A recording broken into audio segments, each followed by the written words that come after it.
Okay. All right. Good evening, ladies and gentlemen. Welcome to the City of Waukegan City Council meeting on Monday, May 17th, 2010. Roll call, please. Alderman Needham. Present. Alderman Larson. Present. Alderman Rivera. Present. Alderman Cunningham.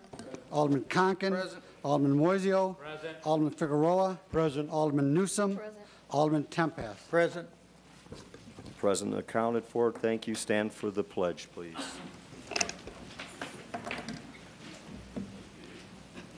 Pledge allegiance to the flag of the United States of America and to the republic for which it stands, one nation, under God, indivisible, with liberty and justice for all. We stay standing for a moment of silence, please.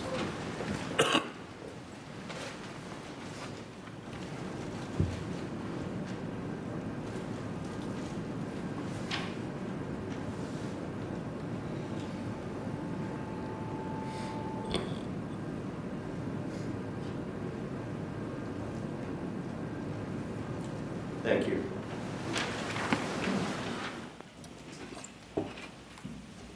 Okay.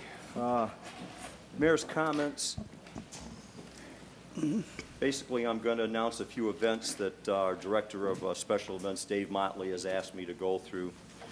The first one up is our State of the City address and presentation, which will be held this Thursday, May 20th from 7 to 9 p.m. at the Genesee Theater.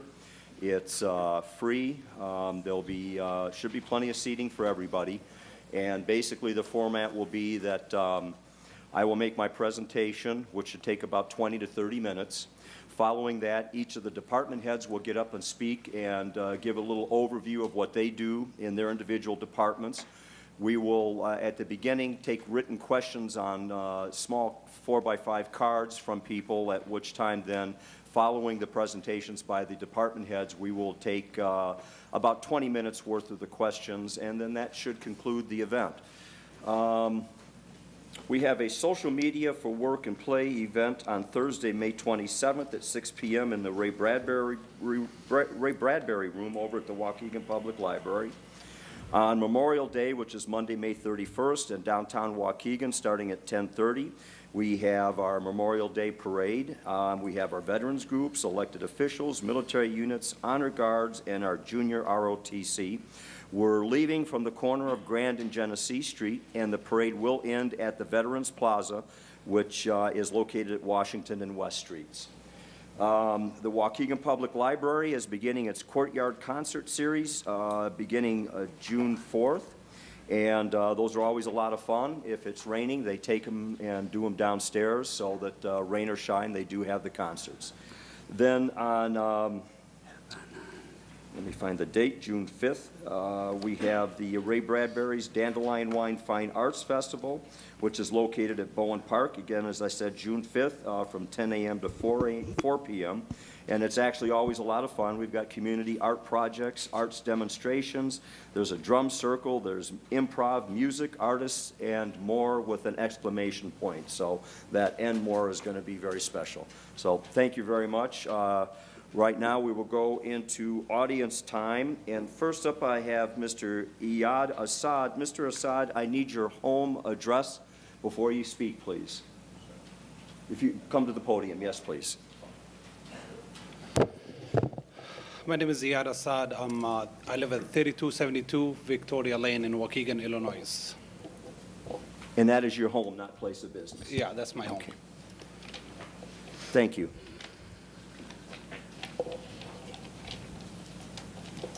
Oh, by the way, we do limit our comments to 3 minutes. And because we have, I believe it looks like 13 people that wish to speak, I will be timing the, and I'll let you know when the 3 minutes is up. So, Mr. Assad, please begin. Actually, I own a business in Glen Rock and Belvedere, 1550 Glen Rock Avenue. It's a gas station. Actually, I'm here tonight to address to the City Council the problem I am and other business owners are facing if you were to take our liquor license away from us. For me, myself, I invested over $2.5 million building my gas stations. I pay over $32,000 with property tax every year. I pay over $32,000 every month on sales tax, which is almost close to $400,000 a year. It is a big problem to me if my license would be to build away from me. The majority of my sales is beer. 50% of my sales is beer. If it wasn't because of the liquor license, I wouldn't invest the $2.5 million in building my business over there. Other business owners over here too have invested in their business. More than $500,000, I spoke with all of them. Most of them are here tonight just to ask the city of Waukegan to reconsider pulling our license away from us, because it's going to be a big problem to us. We have our families that lives from our business. We spend a lot of time, a lot of money into our business. Thank you so much. Thank you, Mr. Assad. Thank you. Next up, we have Mr. Steve White, 12730 West Grove Avenue in Waukegan. Good evening. I'm Steve White, Vice Chairperson, Neighborhood Coalition Against Annexation. Mayor Sabonjian, council members, Mr. Motley, Mr. Finn, citizens of Waukegan. I'm here this evening to again ask you not to forcibly annex anyone at any time. I've talked to many people from Waukegan over the past few weeks about this proposed annexation and have been asked many questions, such as why the city, being in financial trouble, would want the added burden of maintenance and police and fire protection. I was asked, what did the study show that benefits the city? When I replied, no study, almost the same statement was made. We can't afford what we have now. Why would we need more burden of fire and police, maintenance and snow plowing unless there is a significant amount of money to be made by this annexation? It doesn't make sense. I've asked about Mr. Timpus's big plan before, and it seems it's still the same. No plan, just Mr. Timpus's mission to get what he failed at the last time. No study of cost, no study of money made, no study of the ramifications of these actions.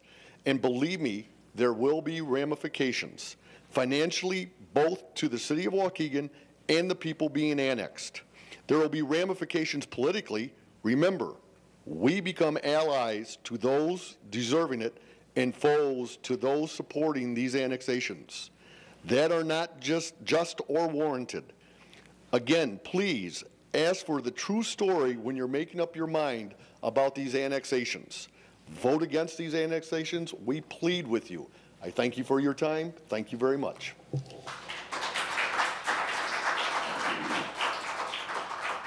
Thank you, Mr. White. Next up is Sue Ratliff, 12866 West Johns Manville, Waukegan.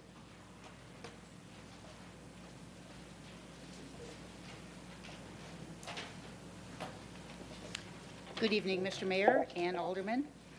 By seeking to forcefully annex unincorporated Waukegan Township homes, you've awakened a sleeping dragon. We homeowners in the township are a peaceful bunch who have never really gotten involved in politics. However, since your letter went out to our friends and neighbors that certain unincorporated properties would be forcefully annexed, we've come together as a like-minded group with one goal in mind: stopping this forceful annexation. We've appealed to each of you to reconsider your position on this issue, as we have nothing to gain by being annexed, and the city of Waukegan can't afford to provide city services to us at a time when the people who provide those city services are being laid off. We hope that each of you will consider the will of the people when making your decision on this issue. Thank you.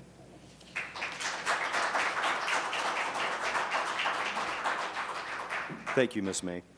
Next up is Leslie Ross, 12734 West Dugald Avenue. Leslie, is that Waukegan?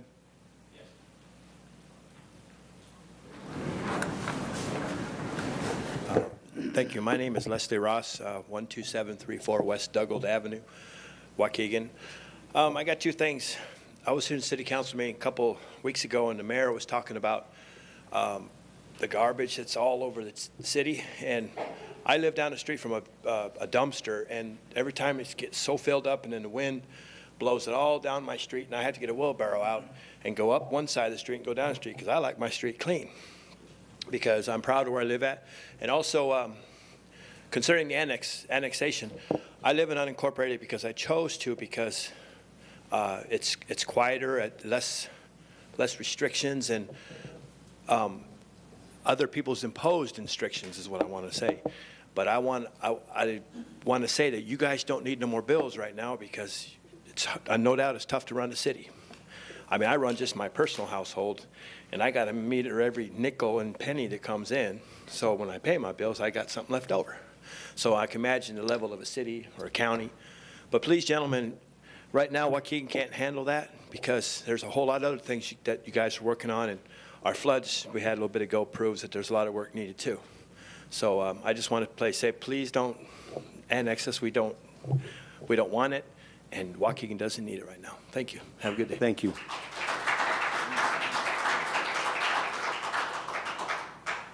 I believe I may have skipped over a name, and I apologize. Lisa May, 402 Glendenning. I'm sorry.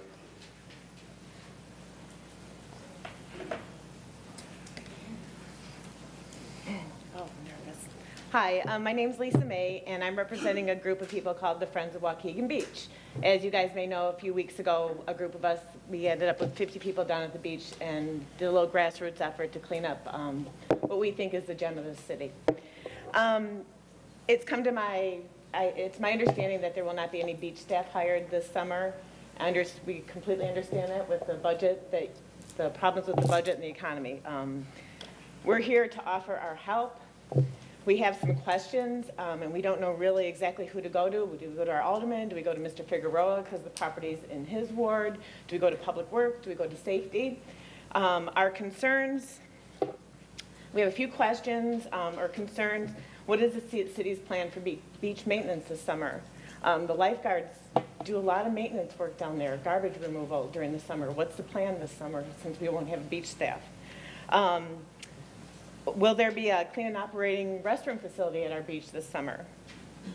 Is there going to be a gatekeeper? Are you collecting revenue this summer? We're worried about the dogs, the gangs, liquor abuse. Who's going to patrol our beach this summer? I don't think a lot of people understand the enormity of the task that the lifeguards have taken on over the years, and we're greatly concerned on what's going to happen. As far as what we can contribute is, we have a group of people, and Joe with the FIST group is willing to join with our group to do an ongoing cleanup efforts, ongoing maintenance, but we'd like to partner with the city. We could use some help. We could use supplies. If we work in cooperation, we believe that you guys should start embracing nonprofits and grassroots organizations to help move the city forward through this terrible economy that we're going through. So I'm here to let myself be known. I've talked with Pat, I've talked with Tony, I've talked with Greg, Mr. Tempest. Y'all know how to get a hold of me. We really want to partner with you guys and start putting some of the volunteer groups to work with the city. Okay. Thank you. Thank you very much.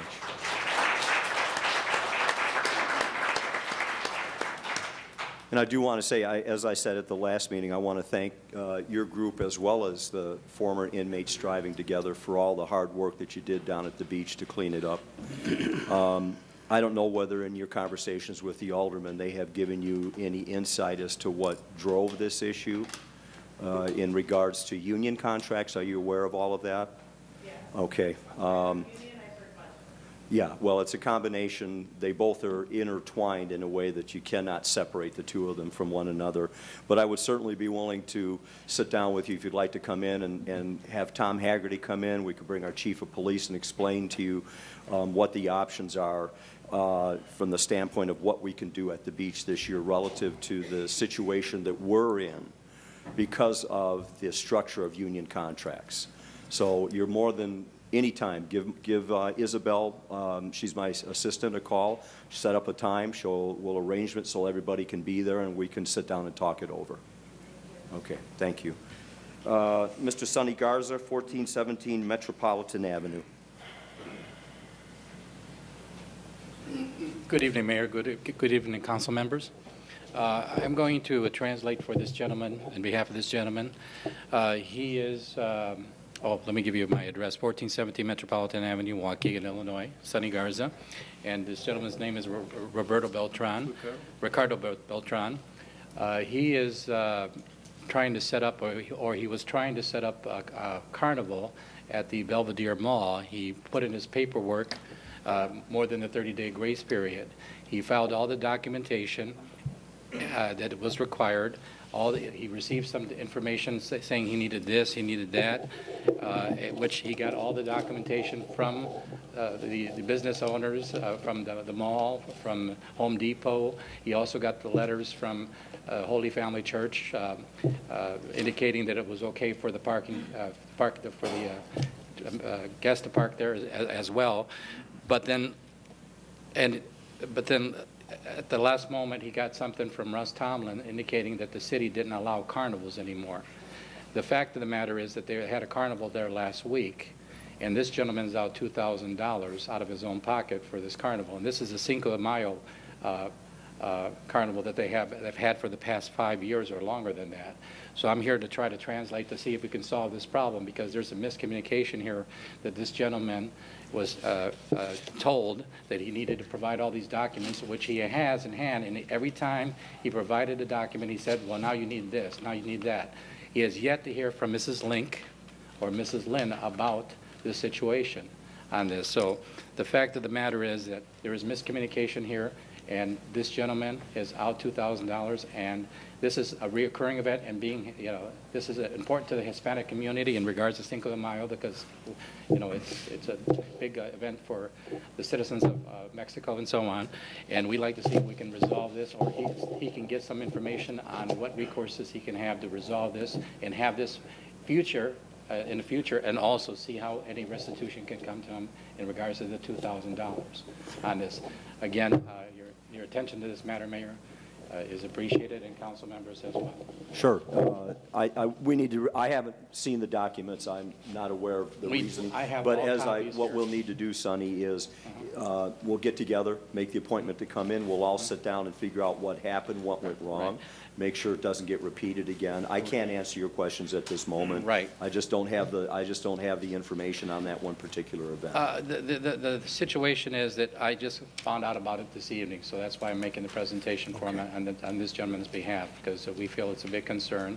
This is something that's real important to our community, and I think we just want to address it. Okay? Okay, thank you. Very much. Again, would you like copies? Would you like I think it'd be better for you to bring them in when we get together. Okay. I wouldn't want to have them right now, so if you would mind, what you do, if you call Isabel again, we'll get together and review what happened. Okay, thank you.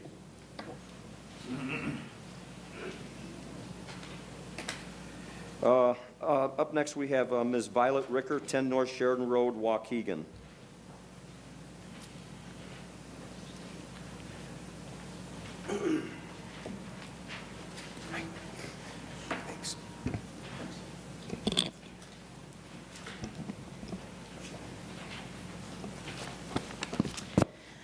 Good evening, City Council. My name is Violet Ricker, and I live at 10 North Sheridan Road. And before I get to the Main Street Outcomes Report that we do every month, I just would like to point out that I do have a new address. I live at 10 North Sheridan Road, which is the Chateau Condos on the corner of Washington and Sheridan in downtown Waukegan, and I love it.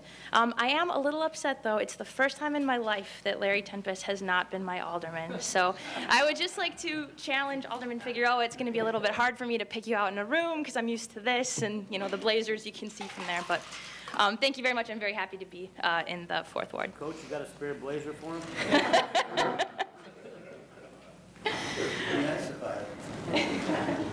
You have in front of you Waukegan Main Street's annual report that was presented at the lunch with the mayor. If anybody else is interested in a copy, we have them available in English and Spanish at the Main Street office.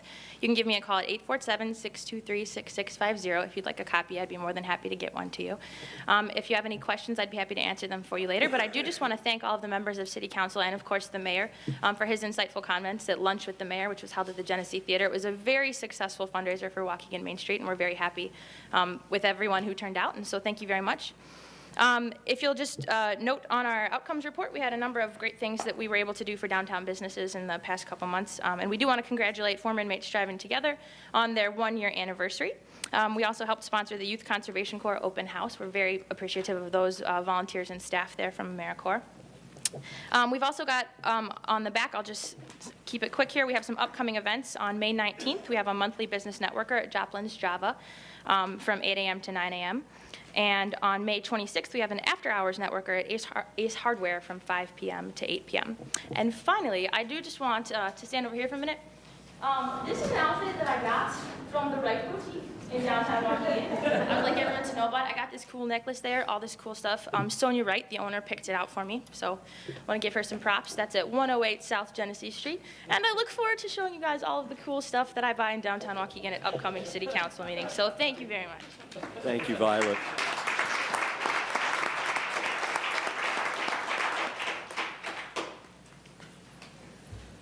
Okay, Mr. Chris Blanks, 408 Oak Street.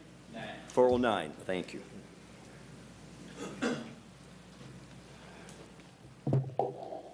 Yeah, that's Brother Blanks, 409 Oak Street.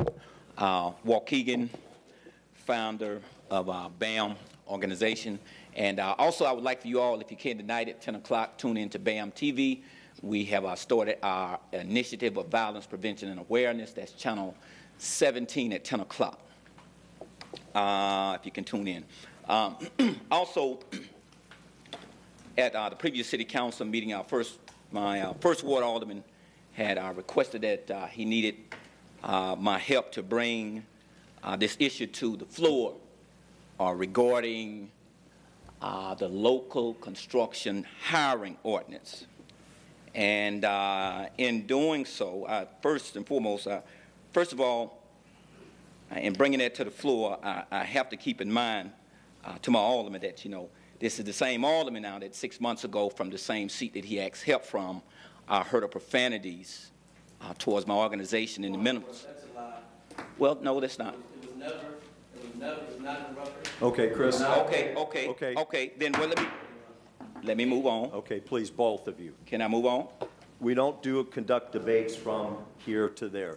Chris, though, if you would, let's skip that part of it. Let's go over that. Let's go to where you were headed, if you wouldn't mind, please. Okay. Right. This is the same. All right. The same alderman that when the constituents of the wards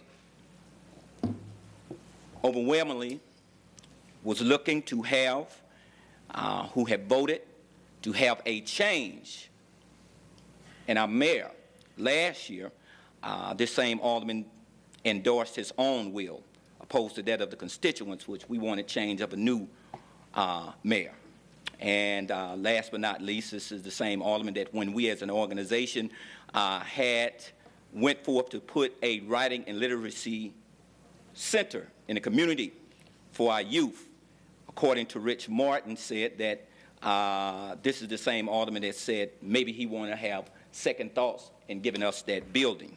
So therefore, it didn't come into fruition.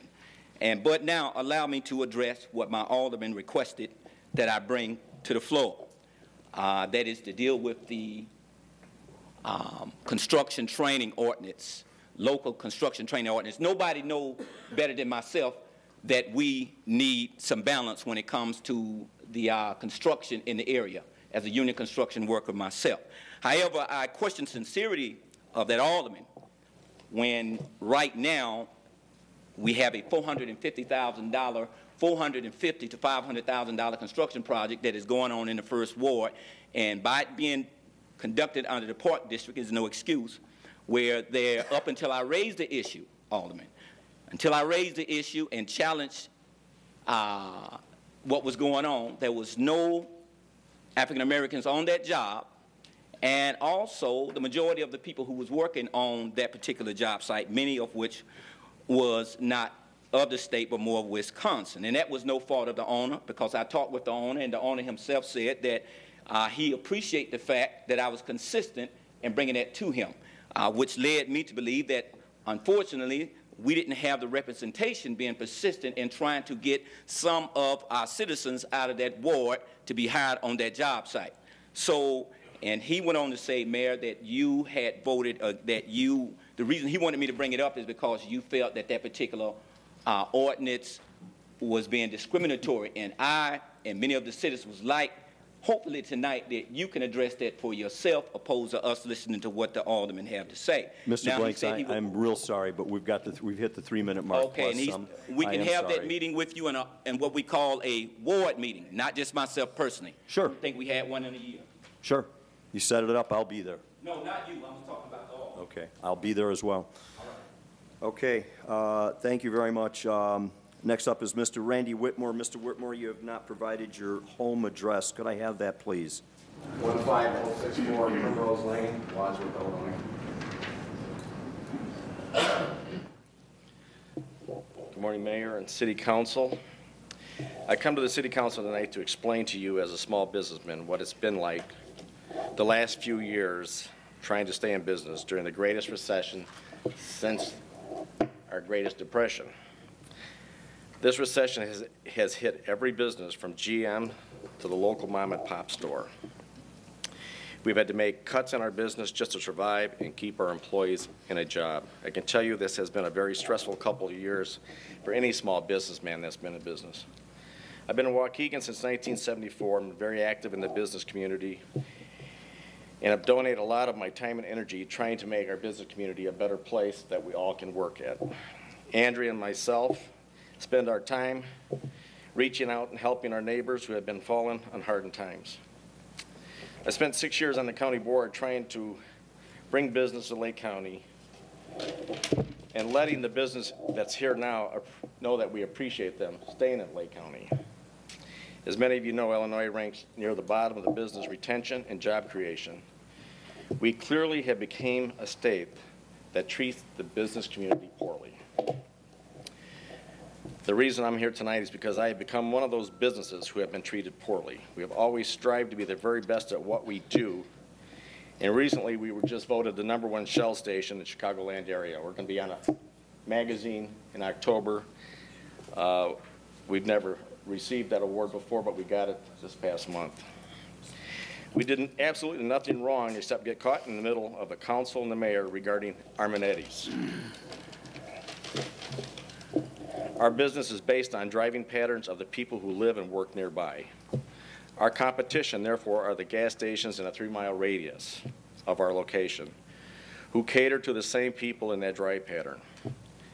We do not concern ourselves with stations on the other side of town. We only look at the ones who are near our location, and we're the farthest most business in Waukegan, northerly and westerly, that serve alcohol.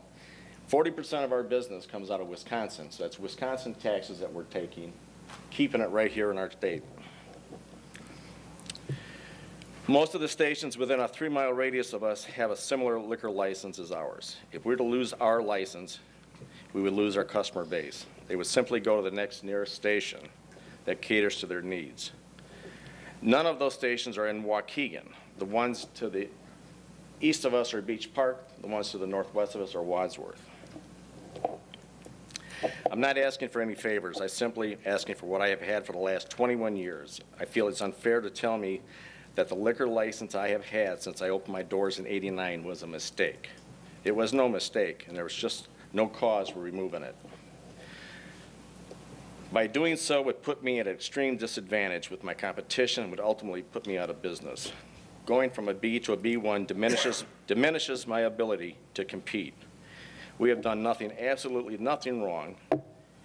If the mayor cannot help us get our license back, I'm going to need the help of the council. Thank you. Thank you, Mr.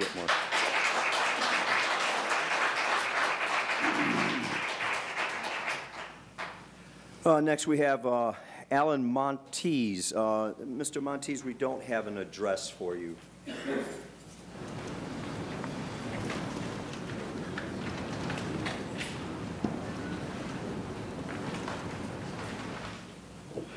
Good evening, ladies, gentlemen, council. I'm a resident of 580 South Market Street, Lakefront. I'm right in the path of the Lakefront development. I've known many of you for many years. We've been here for a long time. I'm here, my concern is the massive flooding that we've had there that's been consistent. I know we've had these very vicious rains and stuff, but the bottom line, it all seems to end up down there. This last week has been a week of heck, to use a better word. We're doing a construction project down there. Us, meaning us, the city. All of us are part of the city.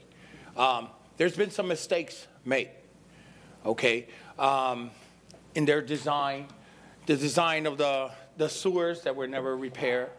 I brought you some pictures. I would like to, you can look at them and pass them down. Can we keep those? Yes, sir. Would you mind? We have them in the computer. Yeah, that's right in front of the house. You know where it's at. This last week, we couldn't get into our house. We had to drive on the sidewalk, and then that became impossible. We called city yards. They closed off the streets on both ends. We parked on the hill. We used waiters to get out of our street, okay? My wife is uncomfortable, you know, coming up to speak. She may not speak. We took water in our basement. We never had that before. We contacted our alderman and let him know. He came down to see.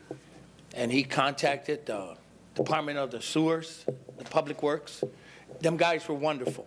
They showed up on Friday. They brought every machine that they had. My hat's off to them.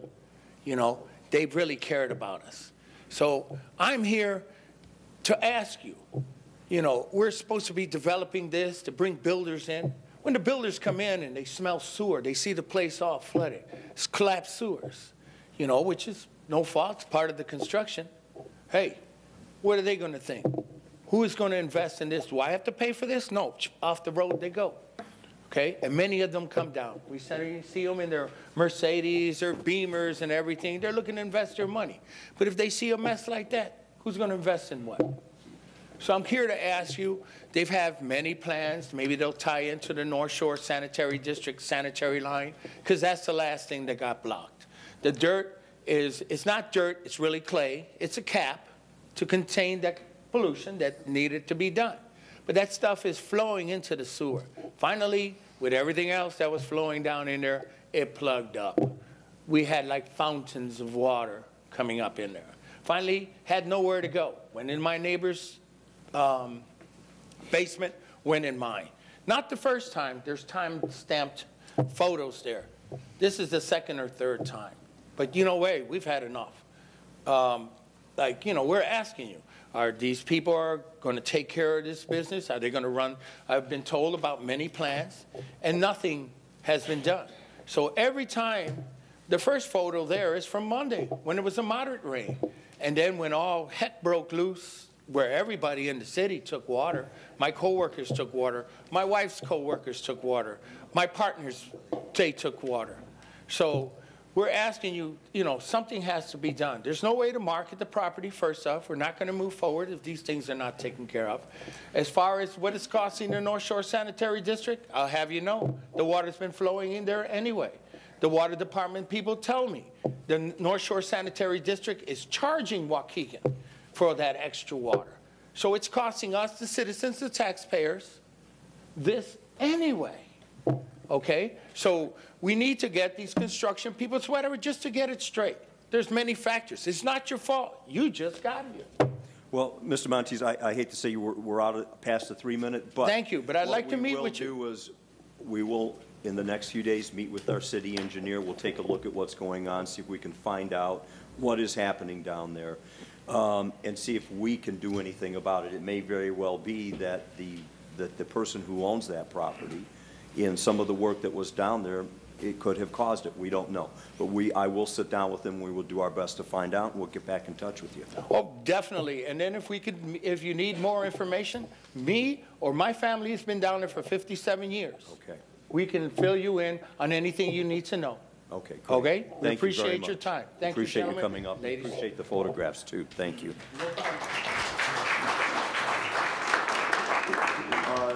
Rose, would you like to speak? No, I do. You okay? Okay. And then we had Mr. Tony, is that Tellez? That's Tellez, Mr. Tellez, if you could come to the microphone, please. And I need your address, sir. 1113 Leith Avenue. Leith. Yes, Leith. He's a hard act to follow, but I didn't have all the water he had. But the water I had in my basement, good evening, by the way, was, you know, I didn't make the front page. But nonetheless, is this something I'm going to have to be concerned about every time it rains? I hope not. Luckily, I was at home in the morning, and I had a choice to either go to work or to clean up my mess. Well, nobody's going to clean it up but me. And when I called up the office and made my concern known, it was basically made to understand, on my part rather, that we had too much rain for the, you know, sewers. I understand that, and I can, you know, but so my concern, I guess, is it's a little uneasy. You just made a mention that you would like to have someone look into the problem. Well, maybe somebody can look into Leith Avenue also and find out what the problem is there also. I know for a fact that 6 of my neighbors that I know on first name basis, only one didn't have water in their basement, but they don't have a basement, so that explains that. But anyway, the part, you know, I just like to make it known for what it's worth, put it on record. Hopefully we can get some assistance or something here. I know you guys are in a bind. The city's got enough, you know, hands tied with all these other projects and whatnot, but, well, so have I. I mean, there's only so much money to go around for your bills and whatnot, but this is something, I mean, you see the water coming in through the floor drain, you know, you want to go outside and bail, but you don't know where. I mean, you know what I mean? So maybe when you get somebody to look, how you doing? Go ahead, finish, I'm sorry. Okay, but at any rate, I just, for what it's worth, you know, I like to make my concerns known on record, you know, that we could use some help on Leith when we get these rains, and there's no comfort in seeing the clouds get like this, and you're thinking, well, maybe I better stay by the basement, you know? So, okay, thank you very much for your time. Thank you, Mr. Tellez. Your Honor? And, yes, Alderman Moisey. I just wanted to comment. I've gotten a number of calls from Leith and Berwick that I've never gotten before. That recently, for whatever reason, these basements are all flooding over there. I talked to Mr. Haggerty about that, see if we can't figure out why it's doing that. But it's Leith and Crescent and Berwick right there. I've gotten about 8 calls of basements that are flooding. It was pretty widespread. I have to say, it was there, it was on the north end of Waukegan, it was around a lot of areas. I think part of what we're experiencing I think there's several things. I think that what used to be 100-year rains are now 20-year rains. What used to be 20-year rains are 5-year rains. And what were 5-year rains you get every year, 3, 4, 5, 6, 7 times a year. It's a different world than the one that we knew as kids growing up in the 50s and 60s. There's no doubt that the rains, the level, the amount of water falling has grown. They've grown in intensity and they've grown in frequency. We have just, starting last year, you all remember the storm last year, we took a map and we indicated where every one of the flooding calls came from so we could start to find a pattern across the city to see those areas that we would try to address. We did the same thing in the most recent storm. Tom Haggerty and his guys mapped it out. Now, there are certain things we can do. We can send the cameras in. We can look for blockages. There are some things we can do. There are some things we cannot do. And those are the things that cost a lot of money. We need more detention ponds across Waukegan. We need to have different types of pavement, more permeable pavement, so that water can drain through it in the parking lots instead of rushing off with speed. There are a lot of things that need to be done that we don't have the funding for, and we probably won't in the near future. That's just the reality of not just Waukegan, not just Illinois, but the United States in this year. We will do our best to follow those places where we've got these areas marked off. We'll do our best to see what we can investigate and find in those areas and address them as best we can. But I'm being honest with you when I'm telling you the solution is expensive. It's something that would have to happen across the entire community, and it's something that we don't have the money in the bank to pay for at this moment. But we will do our best to try to keep this from reoccurring as much as we possibly can. I don't have any other answers for you right now. other than that we'll try to do our best to research it. If we find clogged areas, we'll do our best to get those opened up and move forward. But I get the same problem in my home. Occasionally water will come up through my floor. I get it flooding my backyard where it didn't used to flood when I moved in 1989. I now end up with 10 inches of water in my backyard. I take a sump pump, I put it back out there, a portable submersible sump pump, and I drain my yard. I do the same thing in my basement. When water starts coming up, I put the little portable submersible sump pump in the basement and the floor drain, and I just hope it picks up as much of it as possibly can. I get wet carpeting, I get the same thing, and I hate it. I get the black sludge coming up once in a while, and I hate it. So I can sympathize with anybody who's ever experienced it. It's a nightmare. But we are in a situation of financial restrictions, and it is going to prevent us from doing some of the infrastructure things that should have been done in this city for the last 20 years that were not done. I can't correct them overnight. I can only address them on basically what will end up being a piecemeal approach. So that's the best I have to offer right now. We will look into it. We will try to address this on a spot-by-spot basis. Mayor?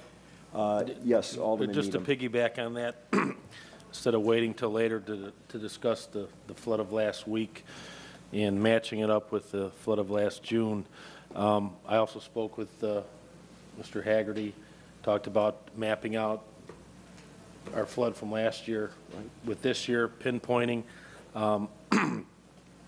It's kind of weird because the people that got flooded this year didn't get flooded last time, vice versa. Some did, though. Some of the tools that we have that would be cost effective, and it's not in every neighborhood, are the downspouts and gutters that are hooked directly in the sanitary lines. I know I have a lot of older homes that have that in my ward. That's part of the problem, not the total problem, to get them to disconnect. We also have people that have sump pumps that are hooked up directly to the sanitary line. Now that's a little harder thing to tackle because people aren't going to let you walk into their home and see if you got a sump pump connected. But for the good of the rest of your neighbors, we need to get those hooked up in the proper way and outside into the yards. So voluntarily we can help. Tom said we are going to start smoke testing after he gets his plan in place, and hopefully that'll alleviate a lot of the problems. I understand the size of the piping. You know, some would argue that's inadequate, but I believe if everyone disconnects the downspouts and the sump pumps, I think it'll make a huge difference for a lot of neighborhoods, huge difference. And I agree, and I think there's probably some homeowners that may not even realize how it's all hooked together, but I will say this, come wintertime, if you end up with large deposits of ice out in the street in front of your home, that's usually a very good indication that your sump pump is kicking out inappropriately.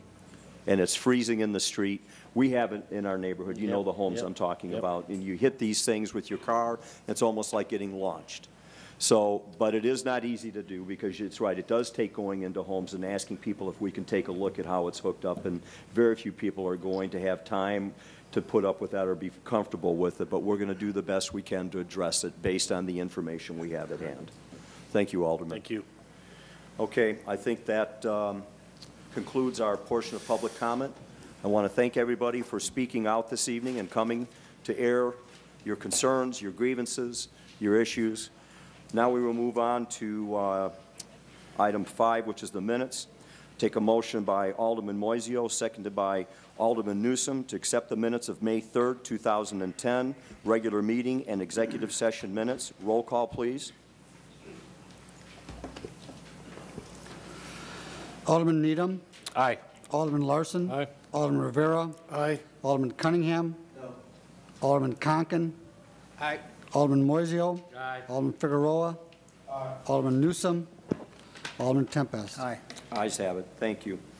If we could have the chief, please. Under resolutions and proclamations, I'm sure that probably everybody in this room got a chance to see the newspaper over the last few days talk about quite an amazing event that occurred out in Lake Michigan. Chief, I'm going to hand it off to you. Thanks, Mayor, and council members. Could I have Mr. Jerry Miller, Carl Schultz, and Mr. Richard Corbett come to the podium, please? Now, these three individuals were having a fine day out in Lake Michigan, catching fish. Is that not correct, gentlemen? Not many. They're still there, too. And these three individuals ran into a little problem, and as we go along, maybe you can fill in some of the blanks, but their seagoing vessel turned into the Titanic. Is that not correct? Faster than the Titanic. Faster than the Titanic.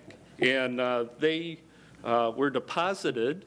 I don't know if they jumped or if they were deposited by the boat capsizing. Is that not correct? Into the frigid water. This happened on April 18th, and it was pretty cold, wasn't it, gentlemen? 40-degree water. Oh, my God. It was really cold. And they said that the bystanders that were luckily out in the boats out there fishing stated that this could have been 5 minutes that they were in the water or up to 10 minutes. Does that sound correct, gentlemen? It's about right. And you have to understand that they're probably dressed in very heavy clothing, and if they weren't, it was really heavy when they fell in. And We're just little guys. but you're just little guys. So as they're getting cold and hypothermia can set in very quickly, is that not correct, gentlemen? They were lucky enough to have some bystanders in another boat happened to notice that their boat was tipping over, and is Mr. Bo Jenkins, Ben King, and Tim Hevenon here? These three gentlemen took time out of their, come on up, you're not standing back there. They took time out of their fishing time to take and rescue these three gentlemen from Lake Michigan. And I think they became good friends out of all this. No hugs?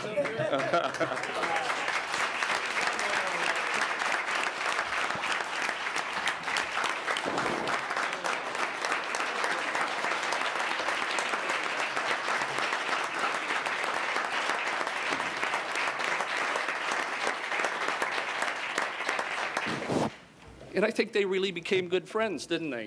You probably bought them a few hamburgers and a few drinks and a couple colas. But you know, we don't tell people when they do good enough of the time. And these three gentlemen took and risked themselves. It was pretty difficult to get people out of the water, wasn't it? We had to have help. Two other guys had to jump in our boat to help get the last guy out. Couldn't get him with the three.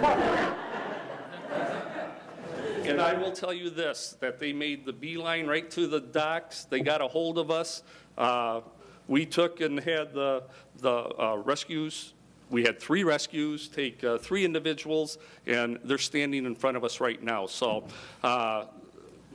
I recommended you for a resolution from the City Council, and the Mayor and the City Council would like to take and thank you for your heroic efforts, and I think these 3 gentlemen thank you too.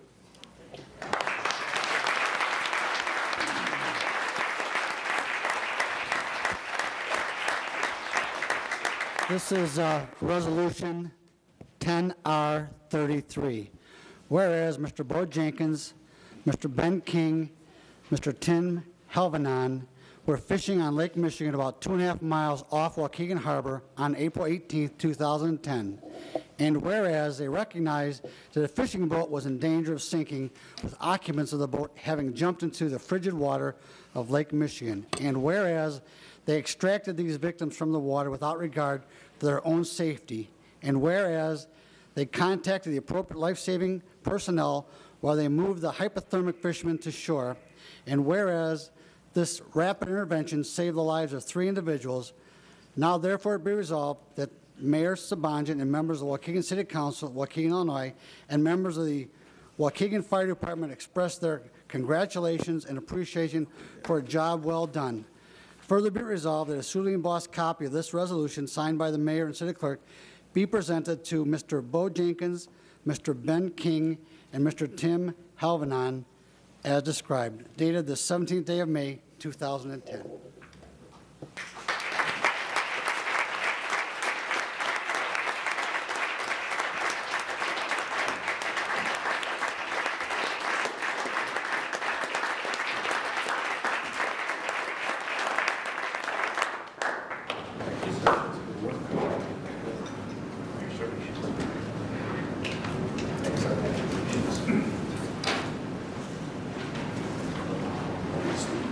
Anybody would like to speak? Here's the mic.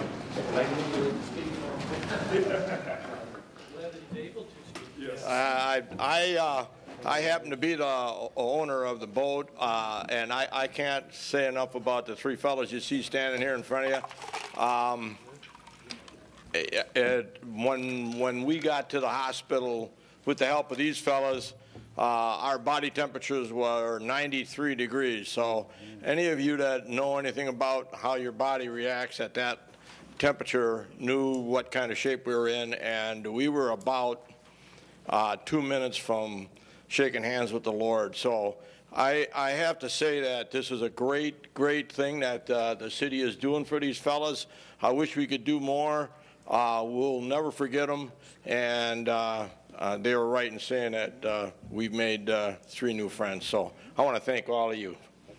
Okay.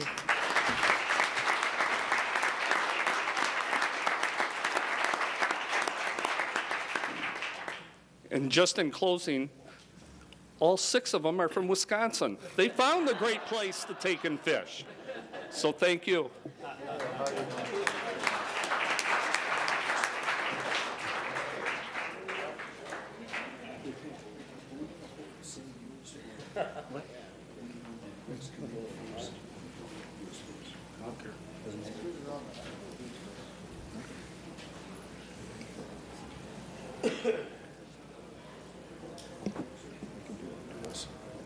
Yes.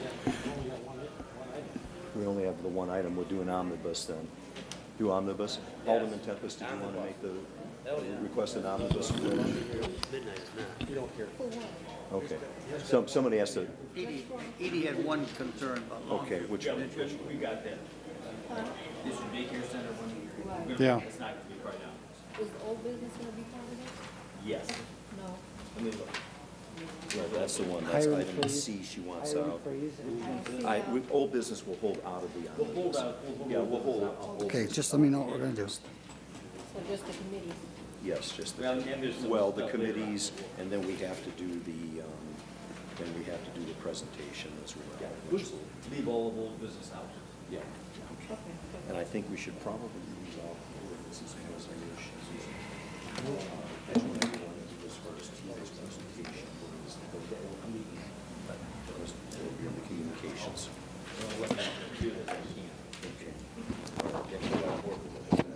Okay.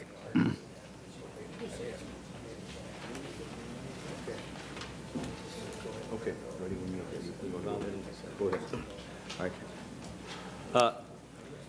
At the request of the chair, we have the opportunity this evening, if we wish, to dispose of a lot of rather routine matters by omnibus vote. The matters that being suggested for omnibus are as follows. Public Works Committee, all 5 items.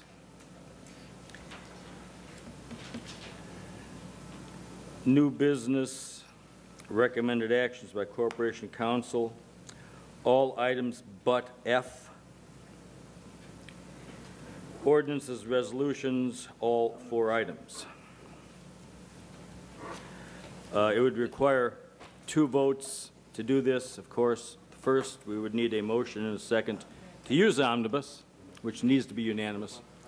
And then secondly, we'd have a vote on the omnibus motion itself. The finance is being held out for discussion. Finance is out, just the items I mentioned. Old business is out. There's still a number of items that we'll need to talk about tonight. Motion to go to omnibus. Motion by Alderman Moiseo, seconded by Alderman Cunningham to go to omnibus. I will second it, but this is to Corporation Counsel.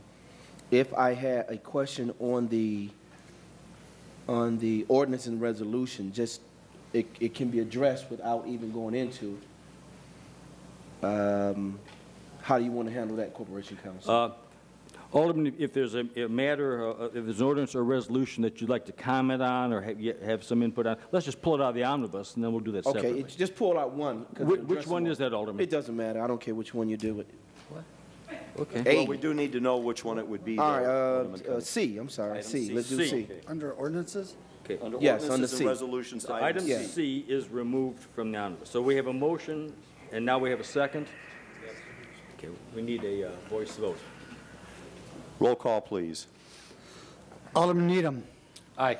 Alderman Larson. Aye. Alderman Rivera. Aye. Alderman Cunningham. Aye. Alderman Conken. Aye. Alderman Moiseo. Aye. Alderman Figueroa. Aye. Alderman Newsom. Alderman Tempest. Aye. Ayes have it. Thank you.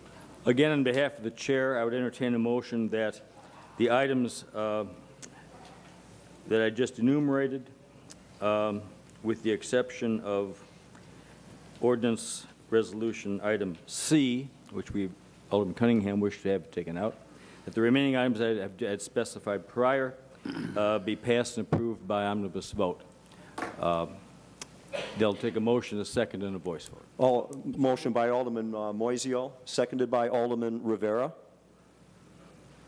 Roll call, please. Alderman Needham. Aye. Alderman Larson. Aye. Alderman Rivera. Aye. Alderman Cunningham. Alderman Conken. Aye. Alderman Moiseo. Aye. Alderman Figueroa. Aye. Alderman Newsom. Alderman Tempest. Aye. Ayes have it. Thank you. Okay. Now we proceed to the first regular agenda item remaining, which would be under committee reports and motions. The Finance Committee, Alderman Needham. I'm sorry. Thank you, Your Honor. The only item that we took any action on at the Finance Committee meeting was the $12,200,000 general obligation bond, which is the payment for the Dominguez case. Finance Committee recommends, and I so move, to refinance certain outstanding debt obligations to the city and the issuance of a series of general obligation bonds, being not to exceed $12,200,000 general obligation bonds, Series 2010B of the City of Waukegan, Lake County, Illinois. I need a motion and a second. Then we have Barb Chevalier here to explain to us tonight what the kind of mechanics of what we need to do. Certainly. We have the motion by Alderman Needham, seconded by Alderman Tempest. Barb, if you would like to come up to the podium and give an overview of how this is working and why it was necessary.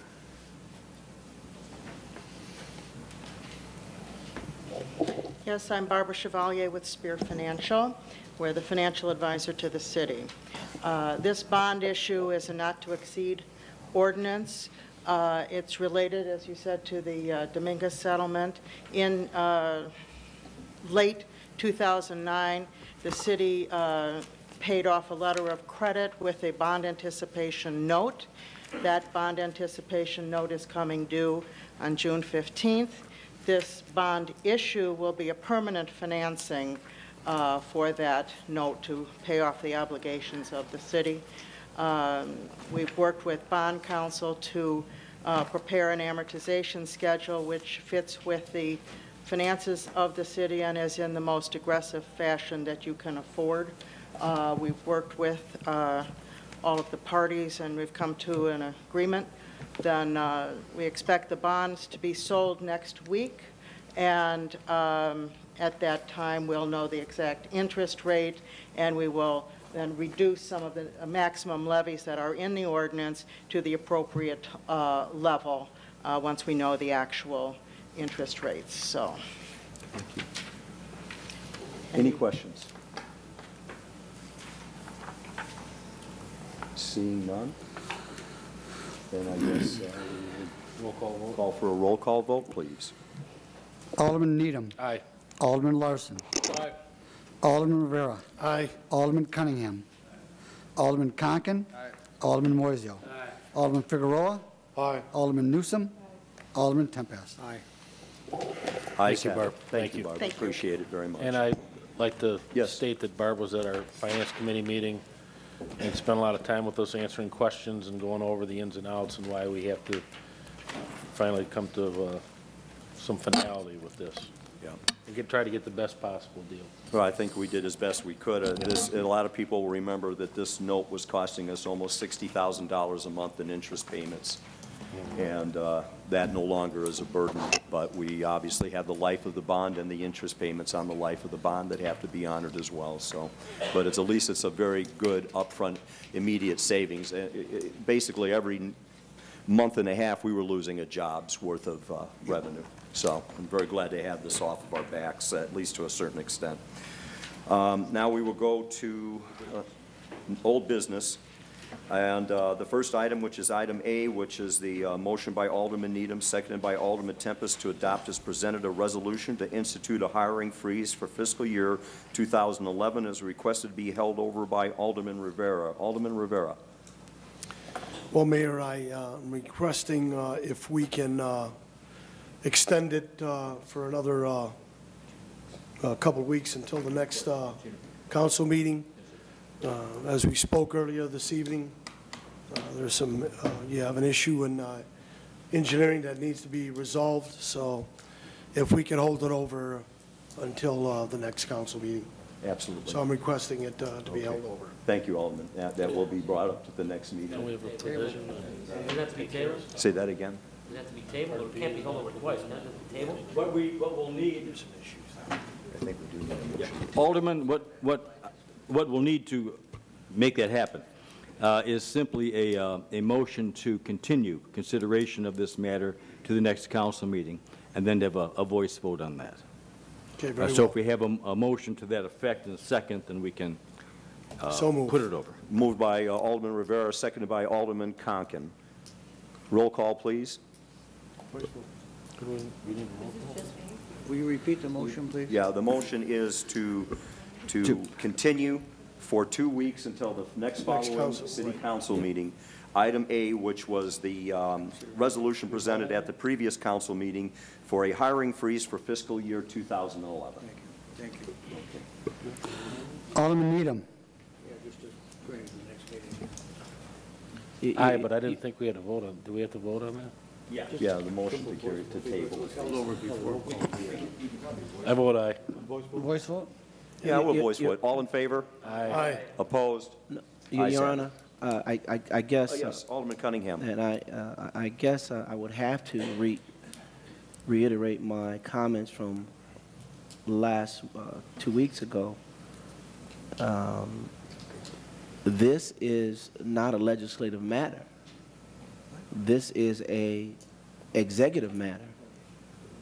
I guess I don't really understand where passing a resolution for hiring, firing, promotions has to do with a legislative body. I think that is something that is within your discretion as you see fit to run your organization. I'm still confused as to why we're legislating hiring and firing. I know in the past, if you chose to put a freeze on hiring, or the executive body, being the mayor, chose to put a freeze on hiring, then a freeze was on hiring. I just don't know why we're doing resolutions for, I think it was hiring and other matters. So I'm very confused as to why we're doing that. It has nothing to, I can't hire and fire anybody anyway. There's not an alderman up here who has the authority to hire or fire. Whether we do a resolution or not, we still don't have that authority to do that. So I'm just trying to figure why is there an ordinance? I'm very confused for that whole process. and it was never explained. I know we held it over. It was never explained. Particularly with police and fire, we don't even have that authority. That goes to the Civil Service Commission. So why are we presenting something to an ordinance for something we have no control over regardless?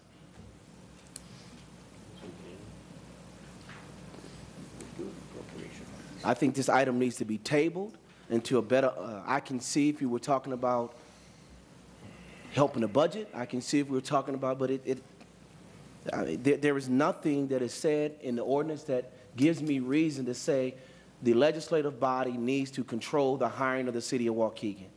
Because I can't do it anyway. If I wanted to, I couldn't do it. Mayor, okay, if I can Yes, comment on Alderman that. Rivera.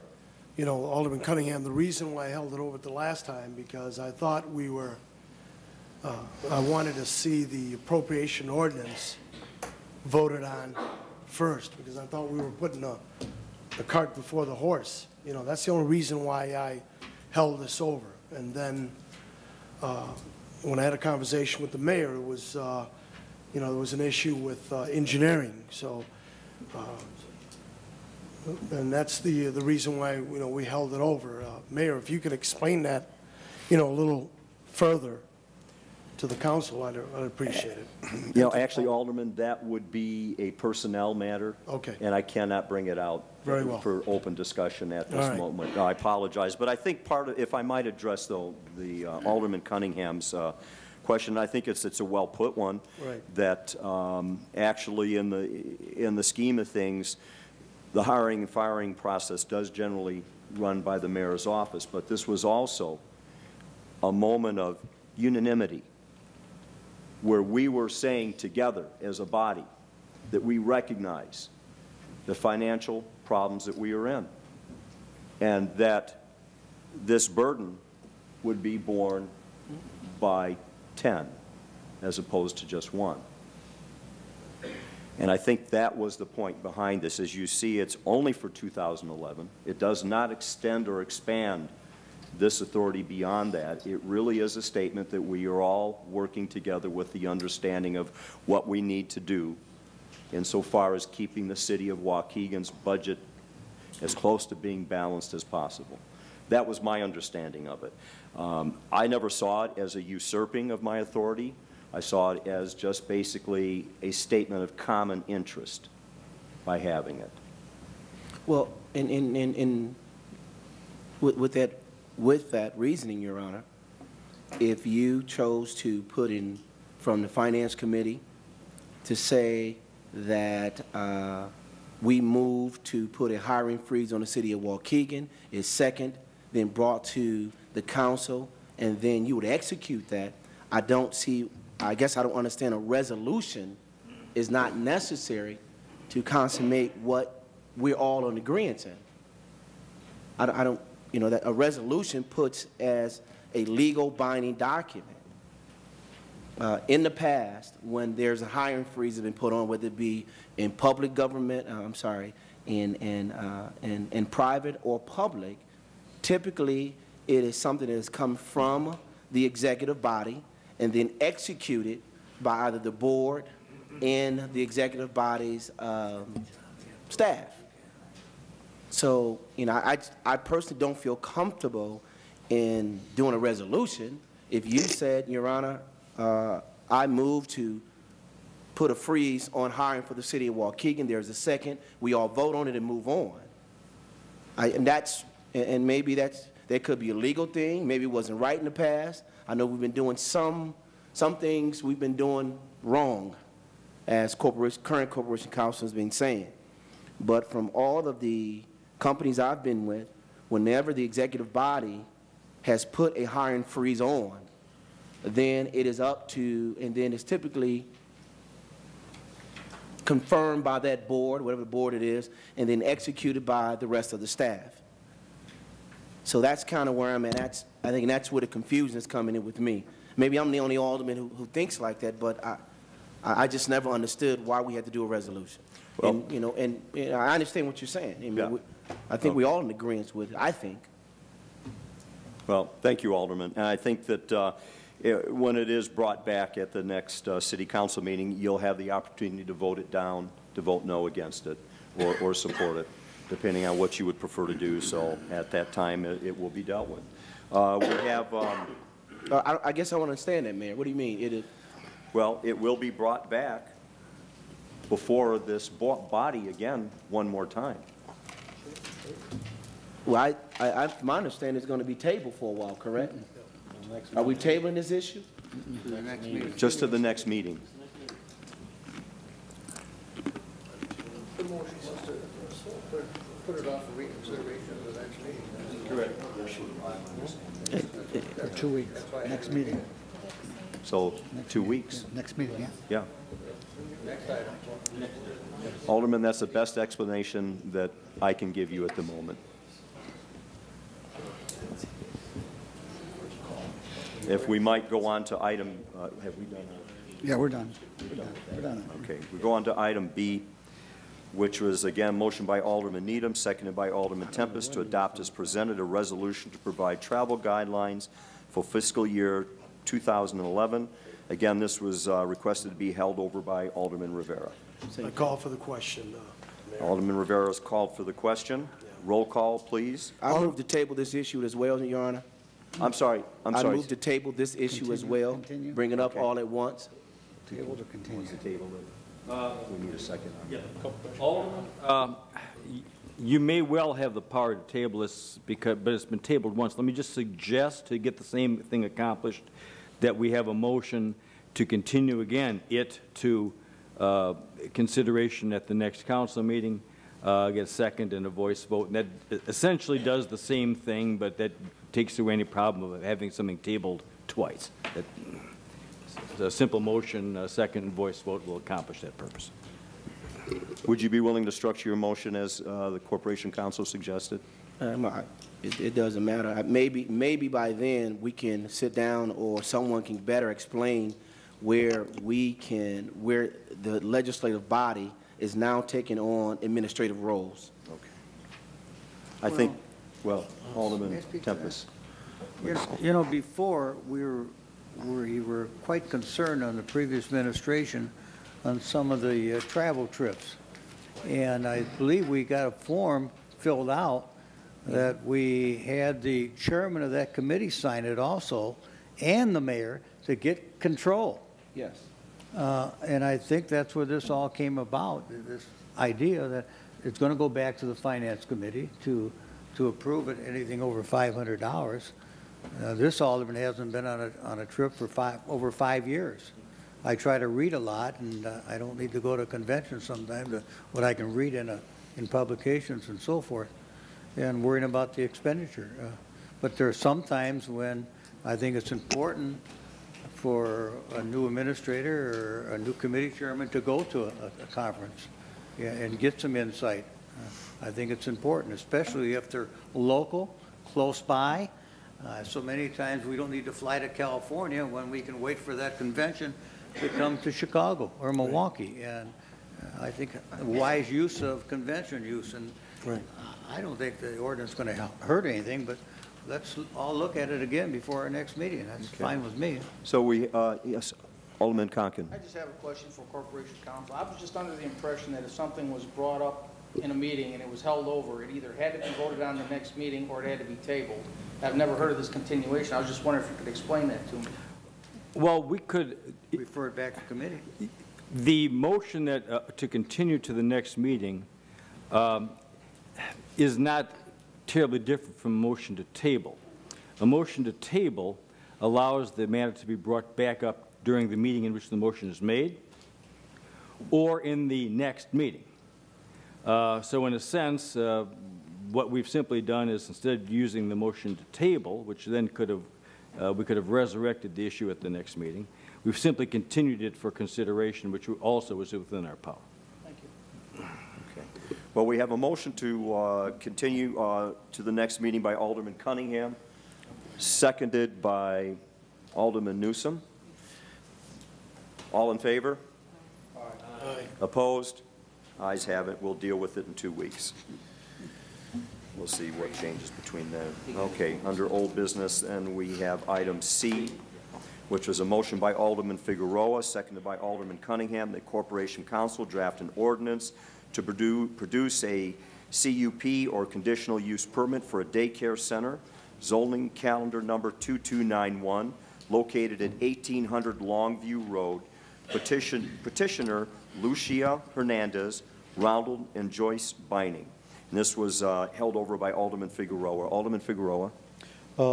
That's in Alderman Newsom's ward, and at her request, and because our staff has determined that the person who was going to run the daycare now that's changing hands, and so the petitioner is the owner of the building, so that we have to go through the process. So part of the process all over.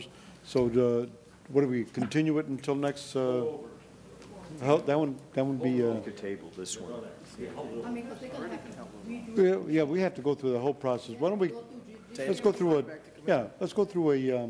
Send it back to judiciary. Correct. Okay. Motion by Alderman Newsom. I'll second Newsom that. to return to committee, seconded by Alderman Figueroa. All in favor? Aye. Opposed? Ayes have it. We're taken back to committee and brought back to us at the next available time. Now, under, excuse me, let's go to, let's skip communications just for a quick moment here. I know. And go over to new business recommended actions of Corporation Counsel on a 10, which is item F. Approve the contract replacement for Call 1 service agreement. Take a motion by Alderman Needham, seconded by Alderman Larson. Roll call, please. Your Honor, before we vote, this item came up in the Finance Committee last week. The question we had, since we weren't signing a new agreement or changing anything other than garnering savings for the current contract, not extending it, and also going back, do we have any legal issues with that? Getting a better price on it. I mean, we're definitely getting a better price, but once we stop and open that up and sign a new agreement, you know, do we preclude other vendors from saying, hey, we can give you 8%? That's my question. It was not an action item in the Finance Committee, but I asked it to be put on for new business to take a vote if we get that question answered and start seeing those savings. Alderman, were we to modify this agreement to extend its time, to lower its price, whatever, if we were to modify it, that agreement would then be binding upon the city. And we couldn't, at that point, simply say, you know, let's entertain bids, let's maybe get a better price somewhere else. We're talking about an existing contract that we've been offered a better deal than it provides. I understand. And but if we do, if we do lock in again, we are locked in. Okay. So, yeah. But legally, we can do that with, you know, the original contract. We offer bids with Call 1 and what other vendors. Call 1 is the one we pick, most qualified contract. My question is, are we opening up a can of worms here? Can anybody come back at us, or this is not a big deal? That was my only question, because it was not an action item in the Finance Committee. Right. And I have not had the opportunity to, number one, review the agreement to see whether there are restrictions on amendment, nor to legally research whether this may well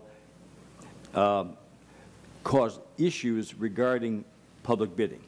My gut on both is no, and my gut is this is fine to do, but I cannot tell the council flat out this evening that we don't have these issues still in the background. But we can still move forward on it. We certainly can. I mean, yes. Perhaps, if I might suggest, unless there's a time squeeze, we hold it over. Why couldn't you just make a motion to we've received the communications from Dan Bennett in regards to such and such, and let it go at that. It's not an action item, that's fine, and I'll report back to the council No, whenever. no, it wasn't an action item in Finance Committee. It is Okay. an action item tonight under new business. Right. So can we move forward on the vote? Yes. And then, I don't think it's a big deal, but. It's not by an the time entirely we- new contract. I understand it. Yeah, it's just components of existing within one that we've already agreed to. I would simply ask if we go ahead and agree to enter into this revised agreement, it'd be subject to Corporation Council's review and approval. Okay, that sounds good. Thank you. Okay. We Call have for a the motion question, and a please. second then. Yeah, Needham and Larson. Needham and Larson, we'll take a roll call, Could you please. repeat that motion one more time, so we got it? Yes, New- motion to approve the contract, and I don't know whether replacement's probably the right language, but contract replacement for Call One Service Agreement. Subject to Corporation Subject to Council. Corporation Council approval after further review. Thank you. Okay. Roll call, please. Alderman Needham. Aye. Alderman Larson. Aye. Alderman Rivera. Aye. Alderman Cunningham. Alderman Conken. Alderman Moiseo. Alderman Figueroa. You know what, I'm going to abstain from this vote because I don't agree. As a former contract administrator, I'm not a lawyer, but I think that we're opening up a can of worms by doing this, so I'm going to abstain from this. But we're not vote. extending. I'm in Point of favor of the action. How long have we been in the contract? About a year with someone now? No. Since when? Yeah, I'm going to abstain on this. And I don't vote. think it's actually an extension, it's a It's not. modification of terms We within an extended a year, existing, though. No, within the an existing extension of a year. contract, No, no. it's not. Oh. Same Oh, timeframe. okay. Just Then I modification. vote aye. I thought it was an extension okay. also. Then I'll vote aye. Alderman Newsom. Alderman Tempest. Aye. Ayes have it, thank you. I don't think we have anything under block parties, do we? It's done. It's Okay, done. On it's the- done, all right. Let's go back up now to communications, and, which we have here, the presentation of the City of Waukegan audit for the fiscal year ended April 30th of 2009. Making the presentation will be our CFO, Tina Smigowski. Pardon? Good grief. Do we have a resolution here? Yeah, we have C. Resolutions and ordinances C was to be pulled out also, Mayor. Yeah, my apologies. Yes, we do. Sam, Alderman Cunningham has some questions about that. Zach, C under ordinances. Yes. Yeah, Just take care of that first. Yeah, okay. Item C, I'm sorry, under ordinances and resolutions. Item C, holding to the action item. This would be, Tony, is this out of your committee? Finance? Yeah, that's No, out of, item that's out C, of our resolution to, that's No, that's out of Greg. I think it came out of Greg's committee. judiciary. No, no. Where did that come That from? was, that never came out. Just That from was something that- CDBG, okay. We have a resolution to ratify past purchases by the City of Waukegan pursuant to the HUD Homes Program, including addresses 1325 Brookside, 1622 10th Street, 927 Lenox, and 919 Yeoman. Yeah. We've talked about that. Yeah, we have talked about it. Is it on the floor? Is it on the floor? It's on the floor. Discussion. Your Honor, I guess my biggest question will be, as we go out and we acquire these particular properties, are we then looking to put them right back on the city's tax rolls? And if so, and I'm assuming we are we looking to, they got to come up to certain standards before we can sell them, or can we just sell them right out? No, you can't. No. Okay. In fact, Ezell, if you wouldn't mind giving the 5-cent tour of how this works, that would be probably informative and help everybody. Maybe 10-cent tour. Okay, I think we had a question. Could you? Well, I guess the biggest deal is, you know, if we purchase these deals for $40,000, We tell them they must become, I'm assuming they got to come up to certain standards, obviously. Now, is it our responsibility that they come up with their standards? Do they have to get their people to do? I mean, I guess I'm looking just to get them out of our pocket, out of our hands, and back into, you know, a particular homeowner's hands as quickly as possible. Well, that is, that is the intention, Alderman. These particular properties are all properties that we purchased for $1, and we have a partnership with Habitat that they're going to actually receive some of these properties and then do rehab work on them, and of course all of their clients will be homeowners when they get them into them. So that's all of these will be included in that program. As a matter of fact, I have an appointment. They have basically chosen to accept 2 of them on the list. We're going to look at 2 more tomorrow to see if they're going to be able to accept those also. So we have to inspect them, and then inspect them.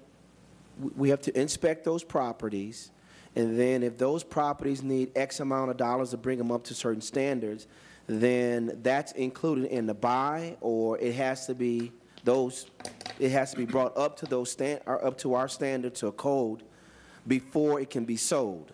Is that correct? We can transfer them to Habitat as they sit. If we as a city decide to use some other federal funds that we have available to us to do the rehab and then sell them as affordable housing units, we also have that option.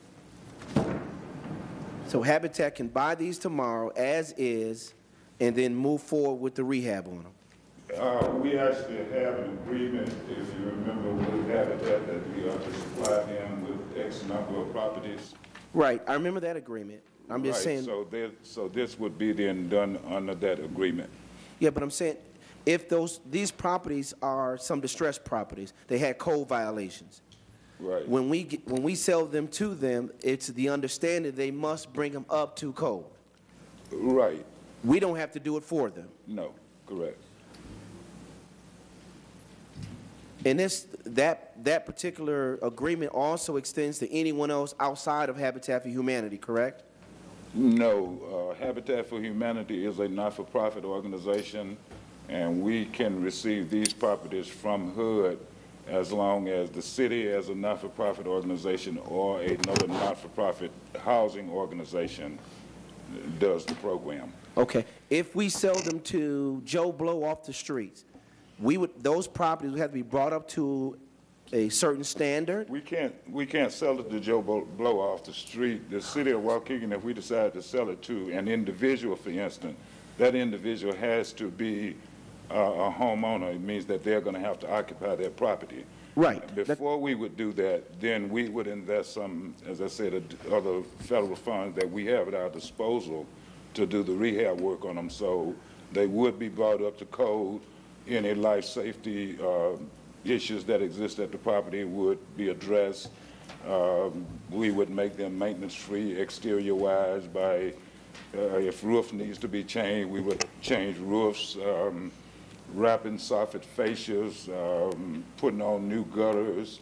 Any exterior blight that would exist on that property would be addressed. And with that being said, do we have to invest our dollars? Can we just make sure before the property is sold and occupancy permit is issued that this property must be brought up to our standards? Well, I think we would probably be asking for, I think we would be putting ourselves in a position of liability. If we do the rehab work on the property, we know that that property is habitable. We know what the standards are on that property.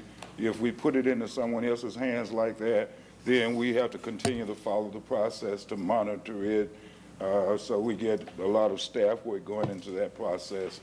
As I said, I think we can do a better job, more efficiently, and in a lot less time by managing the projects ourselves. Okay, my question will be, do we have to put our money? I mean, I know that's an option that we have, and obviously from an efficiency standpoint, we like to do it that way. But if we're issuing the occupancy permit, and we're selling to a homeowner, then they can't live in the house anyway without an occupancy permit. So the question would be, I know we would like to, do we have to? I would say yes, Alderman, because they are bought, we acquire these properties with the promise that we are going to put them on the market as affordable housing units, habitable affordable housing units. Okay, thank you. Okay. That's all, Your Honor. Okay. May I speak? Yes, Alderman Tempest. Thank you. Thank you. Ezel, question. Suppose I see you have one of the homes in my area. You buy the house, HUD buys it, not HUD, but CBG buys it. CBG money buys the home. Federal grant. Dollar properties. Who's buying it? Right. Well, who? Is it CBG? No, they are actually purchased directly through the city, and in all honesty, there's no money exchanging. Stop a minute. Where are you getting the money from? There's no money exchanging hands. Well, I thought, like over in Western, I thought the price was around $70,000. No, that's the neighborhood stabilization program. Neighborhood stabilization, and that money's coming from where? That money is from the neighborhood stabilization program. Which is a federal fund. To the county, right through the county of Lake. Which is a federal fund. Right. Okay, now, we buy the home, we fix it up. Do we put it in the market? Who buys it? It has to be affordable housing, or after we get it fixed? The person has to be what we call income qualified. Okay, who determines the sale price of it after we buy it and fix it up? It is determined by the cost to acquire the property, the amount of money that we spend in it to do the rehab work, and for the staff time that we put in it, called project delivery costs. It's possible to lose a little money on these then. It is possible and also allowable. Okay, thank you. That's why handing it off to Habitat for Humanity relieves us of a great deal of those burdens. Gotcha. It does, and it enables us to do twice the work, I guess. Yeah. Yep. Another partner. Gotcha, thank you. Employs a lot of young people as well, so that are disadvantaged, so it's a great program. So thanks, Ezel. Appreciate it. Where are we on this? We're on C. We need a vote on C. We have a motion and a second. We have a motion and a second. We need one. We need one. We'll take a motion by Alderman Newsom, seconded by Alderman Cunningham, to approve item C. Do we need a roll call or voice vote? It's money. Let's roll call. Roll call, please. Alderman Needham. Aye. Alderman Larson. Aye. Alderman Rivera. Aye. Alderman Cunningham. Aye. Alderman Conken. Aye. Alderman Moiseo. Aye. Alderman Figueroa. Aye. Alderman Newsom. Alderman Tempest. Aye. Okay, ayes have it. Thank you. Now we'll move up to communications. Sorry. Presentation of the City of Waukegan audit for the fiscal year ended April 30th, 2009. Okay, Mayor, Alderman. Tonight we'll be presenting the fiscal year end, April 30th, 2009. This is going to be a high-level report. It's been provided to you. We will have final bound copies probably next week, and it'll also be posted on the city's website as well. The city retained new auditors last year, Baker Tilly. Jason Coyle and Kay Ness are here tonight, and they're available to answer any questions or concerns that you may have at the conclusion of my presentation. The city's basic financial statements are comprised of citywide financial statements, fund financial statements, notes to those statements, and other supplementary information. Due to time constraints this evening, I'll be focusing the presentation on citywide financial statements and the two largest individual funds, the general fund and the water sewer fund. The governmental activities are principally supported by taxes and intergovernmental revenues, and they include activities such as general government services, public safety, public works, and economic development.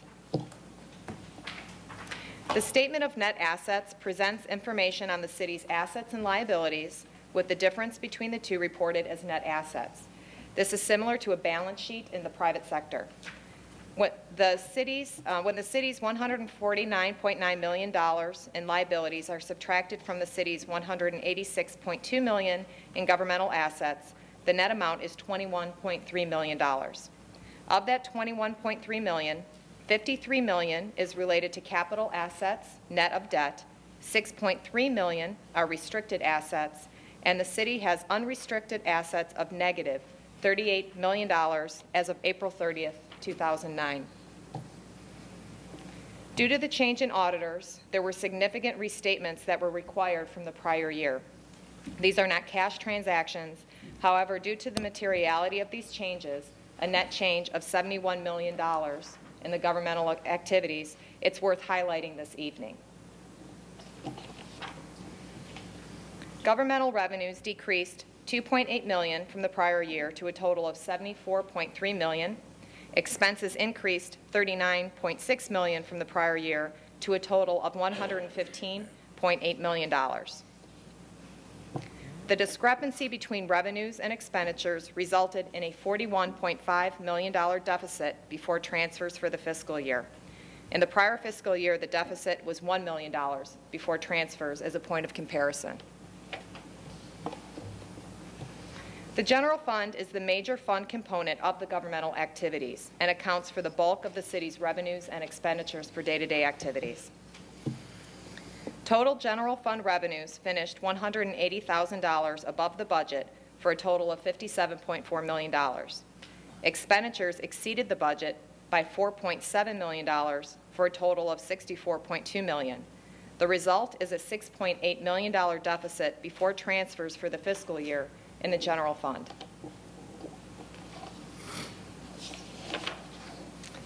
But for property taxes, which finished above budget solely due to the police and fire pension levy inclusion in the fund, every other category of revenue missed budgeted projections. Other taxes, including sales and utility tax, finished under budget by $1.2 million. Likewise, intergovernmental revenue, including income tax, finished $1.6 million under budget. Fines, charges for services, and license also missed projections significantly. Except for the inclusion of the police and fire pension contributions, which was offset by the levy, expenditures stayed relatively within the budget. However, the poor performance on revenues drove a significant general fund deficit for the year, and even after transfers, the city finished several $1 million in the red in the general fund. A good indicator of fiscal health is a city's unreserved fund balance, commonly called rainy day funds. One industry standard is a 30% of expenses be maintained as rainy day balances to accommodate economic downturns or emergency situations, and we've illustrated that here over the last 5 years. Over these past 5 years, as expenses in the general fund grew from $52 million annually to $64 million annually, the balances of $16 million to $19 million should have been set aside as rainy day. Unfortunately, the city ended April 30th, 2009 with a rainy day fund balance of $0. Business type activities of the city include a water and sewer department, as well as a motor vehicle parking system. Again, similar to a balance sheet, the business type activities net assets, which is assets minus liabilities, ended the year at $57.3 million. This $57.3 million is comprised of $61.8 million in capital assets and a negative $4.5 million in unrestricted assets. As discussed earlier, significant restatements for the business type funds, a net of $44 million, were required due to prior year misstatements in the financials. Business type activity revenues decreased $200,000 from the prior year for a total of $12 million, and expenses increased $3.5 million from the prior year to a total of $15.2 million. This difference between revenues and expenses resulted in a deficit of $3.1 million before transfers in the business type activities. In the prior year, as a point of comparison, the fund ran a surplus before transfers of $500,000. The water and sewer fund is the major fund component of the business type activities. Total water sewer fund revenues finished $1.2 million under the budget, and expenses finished $5.1 million under the budget as capital projects were deferred. Again, the rainy day funds in the water sewer fund were in excess of that 30% target until the 2008 fiscal year, where the balances dropped, ultimately ending April 30th, 2009 at a negative $2 million. We wanted to review some highlights in the stewardship, compliance, and accountability area. What this table demonstrates is of the city's 36 individual funds, 14 of those funds exceeded their legal appropriation threshold for the fiscal year. In total, these funds had a combined $93.3 million appropriated budget, but ended the fiscal year at $103.8 million, a $37.5 million overage. Of the city's 36 individual funds, 12 of those funds ended the fiscal year in a deficit balance, several of them in excess of $1 million per fund. Now to review capital assets, debt, and other obligations. The city's capital assets, which include land, building, and infrastructure, declined in value from the prior year by $21.6 million. This is due to depreciation, or the cost of assets aging, outpacing the city's capital reinvestments. As of April 30th, 2009, the city's real estate tax-supported debt totaled $73 million. And when taken as a percentage of equalized assessed valuation, the city's overall debt position has improved from 7.77% in the 2004 levy year to 4.19% in the 2008 levy year. It should be noted that 6.25% of EAV is usually considered the ceiling for a healthy debt limit. The city's employees participate in defined benefit pension plans. As of April 30th, 2009, the city's Illinois Municipal Retirement Plan was funded at 83% after an annual contribution of $1.3 million. The police pension plan was funded at 55% after an annual contribution of $2.9 million. And the fire pension plan was 60% funded after an annual contribution of $2.4 million. The city offers subsidized health insurance for retirees. And during 2009 fiscal year, the city expended $1.2 million toward this obligation. However, the total all-in cost of the benefit was $2.9 million for the year, resulting in a 35% funding level of this obligation. The city is self-funded for general liability and workers' compensation claims, and here we put the 2008 fiscal year next to 2009 for comparison. During 2009, $30.8 million in claims were either incurred or restated from the prior year. $5 million of these claims were paid out, leaving $28.5 million in unpaid claims at the 2009 year-end close. It should be noted, however, that $10 million of this balance relates to the Dominguez lawsuit. If there's any questions or comments, I'd be happy to answer those. We also provided you with an internal control letter, or management letter, that talks about some internal control issues. We can either discuss those tonight or come back before Finance Committee next month and discuss those in more detail. I guess I have Alderman one. Cunningham. You said, and I want to make sure I got this right, there was a $43 million, was that overstated? 70 million.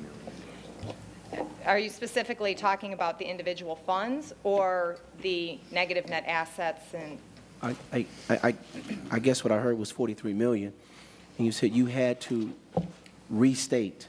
Yes. That's the correct term, restate 43 million? If you can go back, there's two areas where we had to do restatements.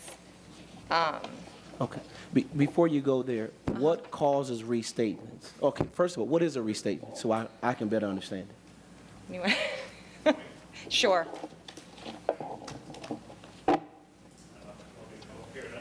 Yeah.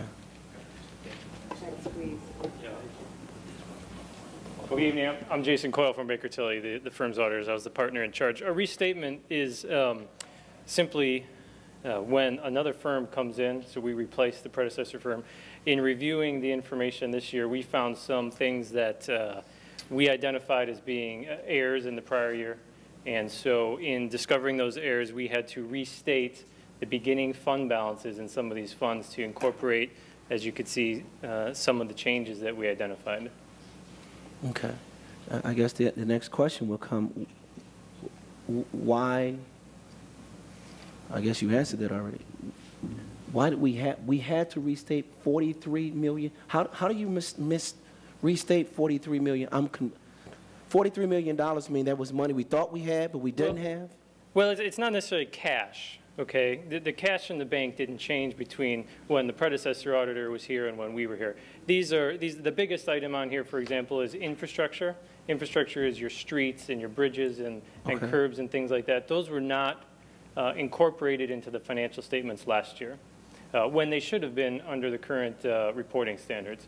And we identified that. We evaluated what the value was of those assets and included those onto the city's financial statements for this year. That was the largest dollar amount in there. The other things were also errors that we identified, but that was the largest amount.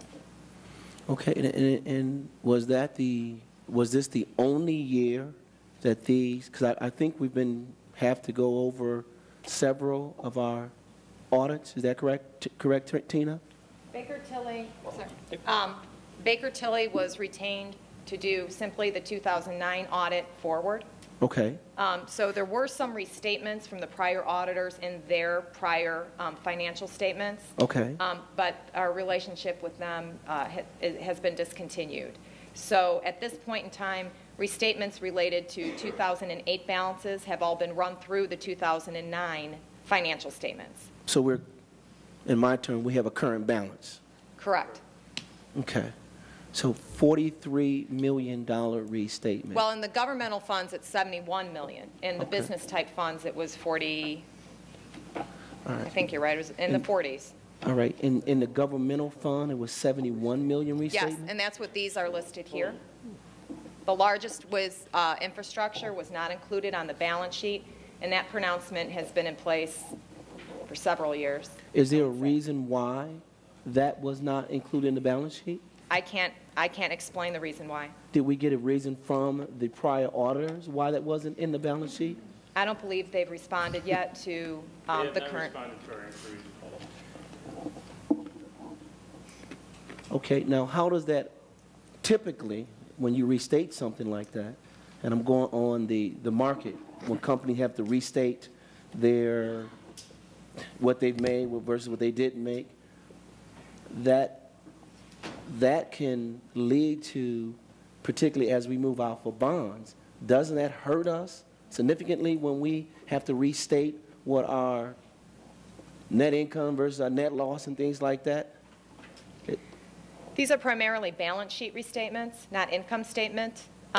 So the income statement impact is not as large as it is on the balance sheet. These restatements are upward versus downward. But I can't imagine that it's incredibly helpful to have restatements of this size either direction as it relates to our credit rating. So from the financial market standpoint, I am not an accountant, but when you restate $70 million, someone has to look within the organization and says, what happened? Mm-hmm. And moving forward, what measures have we put in place to make sure we correct, or, from an alderman standpoint, how do I know it's not going to happen again? Well, in the management letter that you received from the auditors, the restatements was one of the, was it a material audit finding or? Material weakness. It was a material weakness that was identified. In the past, cities, from what I understand and through the field work the auditors performed, this was before I was here, that city staff heavily depended on the external auditors to prepare a significant portion of the financial statements, which is really a management obligation, not the auditor's obligation. At this point in time, we have 2 CPAs on staff, including myself, and we are instituting much more internal review of financial reports. We're doing our own journal entries. I'm reviewing the journal entries. So we're taking on more of that responsibility in-house where it should reside. Okay. And I guess and no offense to you, Tina, or your staff, but what measures do the legislative body have that will say, you are policing the department heads? How do we police your reports? Well, the auditors technically report to you, not me.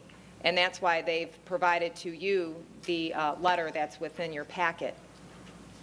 Yeah, but, you know, we've trusted the other auditors who were supposed to report it to us. I wasn't here at the time. And I'm not saying, I'm not using past or present. I'm just saying we trusted other auditors. They never gave us a report. What accountability do we have from a legislative body that says, you know, I don't like this audit. I want to go someplace else and get an opinion, a different opinion. I mean, and when you overstate of that amount of dollars, there has to be some measures put in place from your end and from our end, because we don't know if this could happen again. And it sounds like it was. I'm assuming it was an honest mistake, or it was just a mistake. Those things happen. So what can we do? Maybe this should be addressed to Corporation Counsel. What can we do from a legislative body that says we're going to watch you just as you're watching everybody else? Your Honor, can I answer that? Please. Basically, it's the auditor's duty and responsibility to report any inaccuracies or goings-on directly to the City Council. He doesn't, although he works with finance staff and the administration, their reporting mechanism is directly to the City Council. Why that didn't go on in the past, why problems weren't brought to our attention, I can't answer that. But I think our auditor will concur that any issues or problems that are going on, it is according to the, I don't know if it's the GASB standards or Yeah, the GASB standards and the audit standards. We as the auditors follow certain rules or standards that are laid down by certain governing bodies, you know, related to how audits are conducted and related to how these financial statements are presented to you. And part of those standards, as you have in front of you, some of these findings, require that we communicate to you, the governing body, what we identified during the audit, if we found any things that we thought rise to the level of communication to the governing body, you know, risks in some of your procedures and things like that. And then obviously once a year, we produce for you, with the administration's help, the annual audit, which is us as the auditors coming in and attesting to you, the board, and to also to the public who might use the financial statements, that the numbers in there are accurate in all material respects and issued or presented, I should say, in accordance with the proper standards. Okay. Now, question, the same standards you have, is that the same standards within your industry? That would be correct, yes. So the other auditing company should have been using the same standards. They just didn't apply them. I can't speak to what they did or did not do. I can only speak to how our firm handles applying the standards. We're a very large firm. We have teams of people who help us interpret the standards and make sure that we're following them appropriately. Okay, well, maybe I'll speak to Corporation Counsel offline. I don't know if we're getting up. Somebody might have some other questions, but it's pretty bizarre that an overstatement of that magnitude could not have been caught, seen, and you guys are pretty good. Auditors are they're just good. That's what their job is, to police. And to overstate 70 million, 43 million, that's very difficult to comprehend on that level. It's just tough to digest. But now that we have some good practices in place, it sounds like everybody is on the right track. Thank you. Thank you, sir. Tina. Thank you. Alderman Tempest. Could you go back to the debt where you showed us coming down? The percentage of EAV? You have about 7%, you're down to about 4%. Slide 28.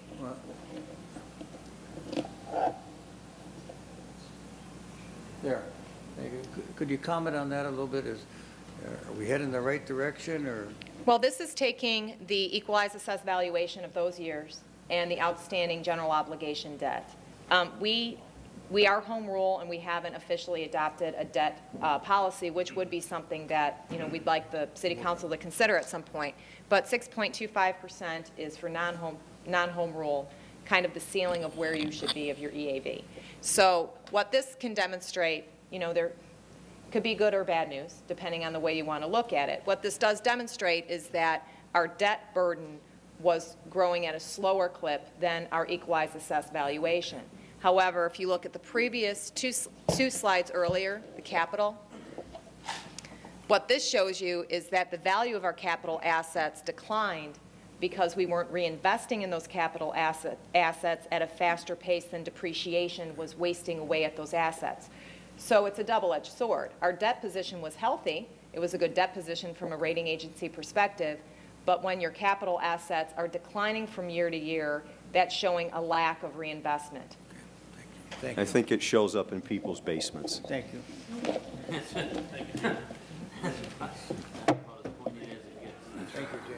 All right, thank you very much. If there are no further questions, we will excuse you. Thank you very much for the presentation. We have to give Tina and her staff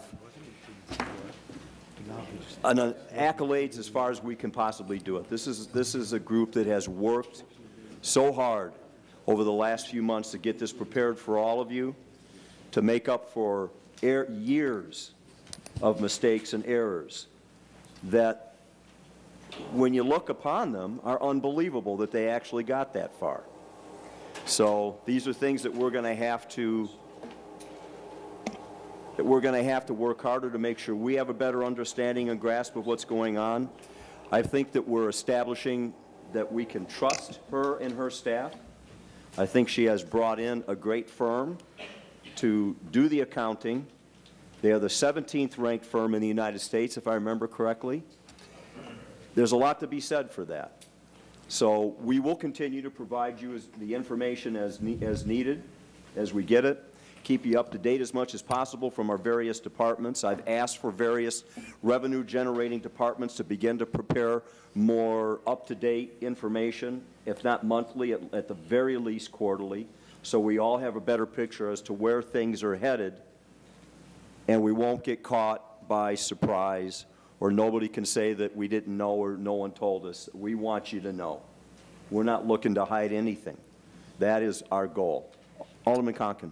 Mr. Chair, thank you. I guess I got a question. It goes partially to what Alderman Cunningham was hitting on. Is there any way to get our previous auditors in here and answer some questions about this? If they're not answering your questions, I would say at this point they would decline to probably speak to us.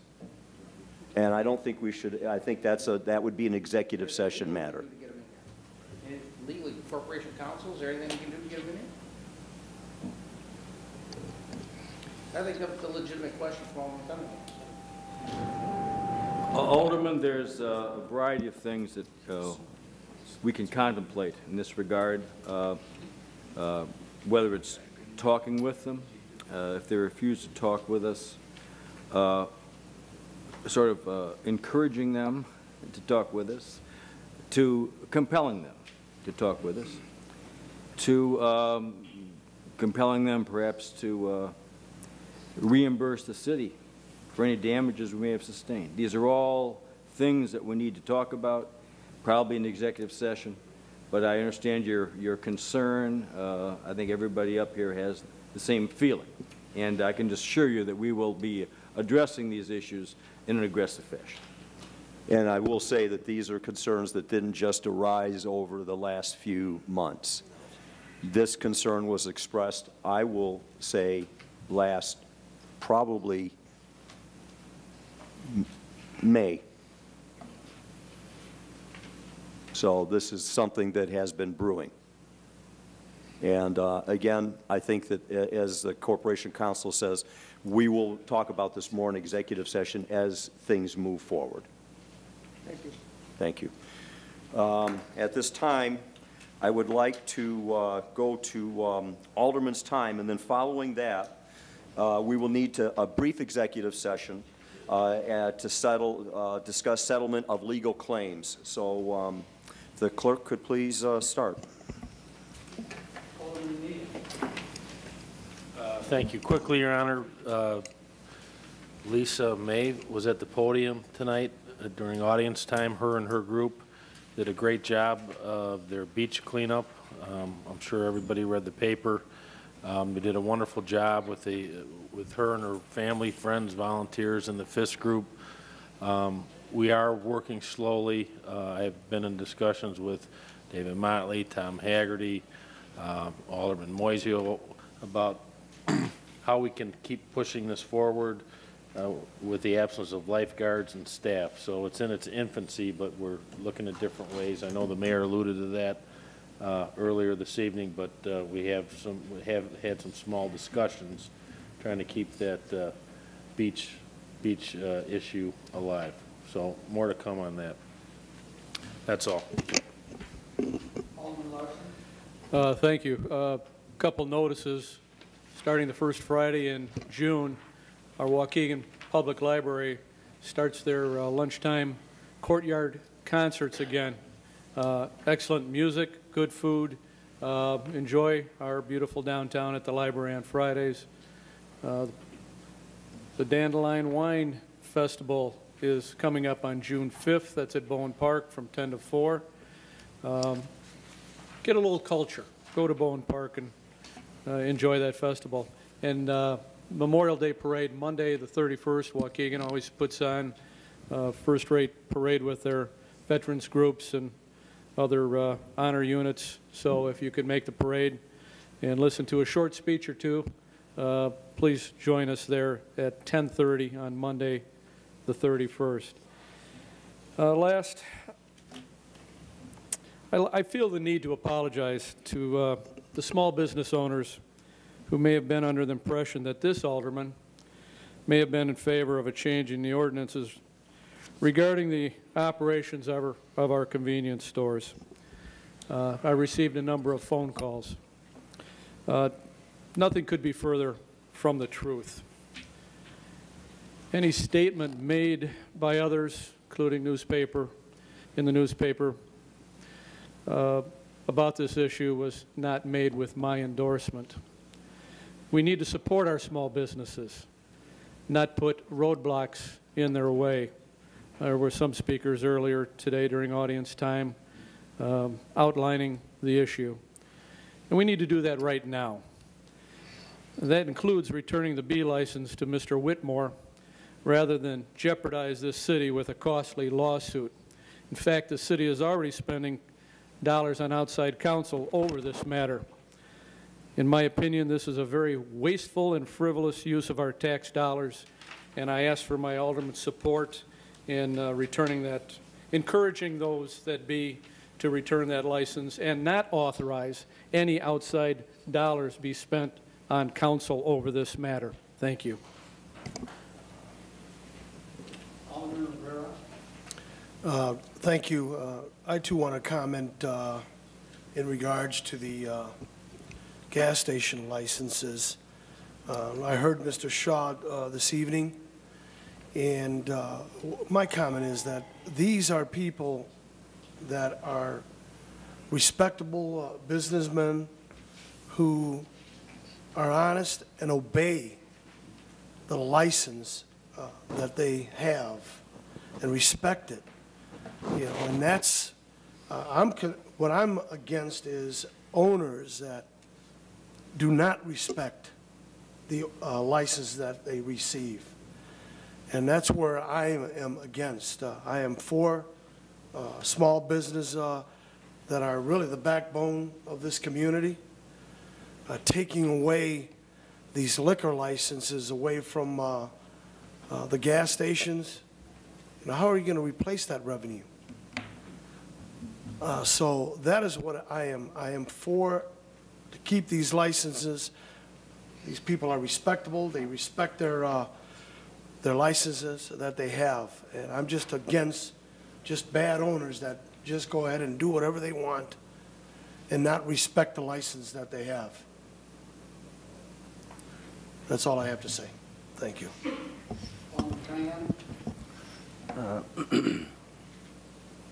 You know, and to the point of the small business person, throughout this country, if we take a look at those who employ people in this country, 75% of those who are working work for the small business man. 75% of the workforce is due to the small business. So when you talk about crippling them, then you talk about crippling America. You're definitely talking about crippling, you know, the way the city of Waukegan in particular does business. This city is made upon the backbones of the mom and pops. That's who we are. So anything, If you take away an ice cream, that's $1 or 10 cents.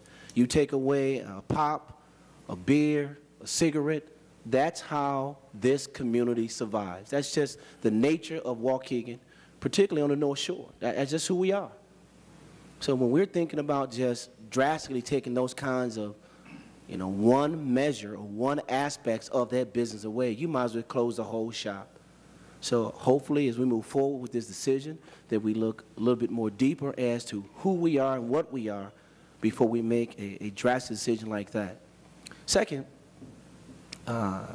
last week we voted on the appropriations, and unbeknownst to me, I voted, I don't know how I did that, but after the vote on Monday, there was an email that went out, and it had to what was happening with the layoffs. Administratively, I understand that's what they had to do. But one of the things that really disturbed me is how those individuals were asked to leave. Being in management, hiring positions, and been in a position of where we had to lay off or even terminate employees, the only time security was ever involved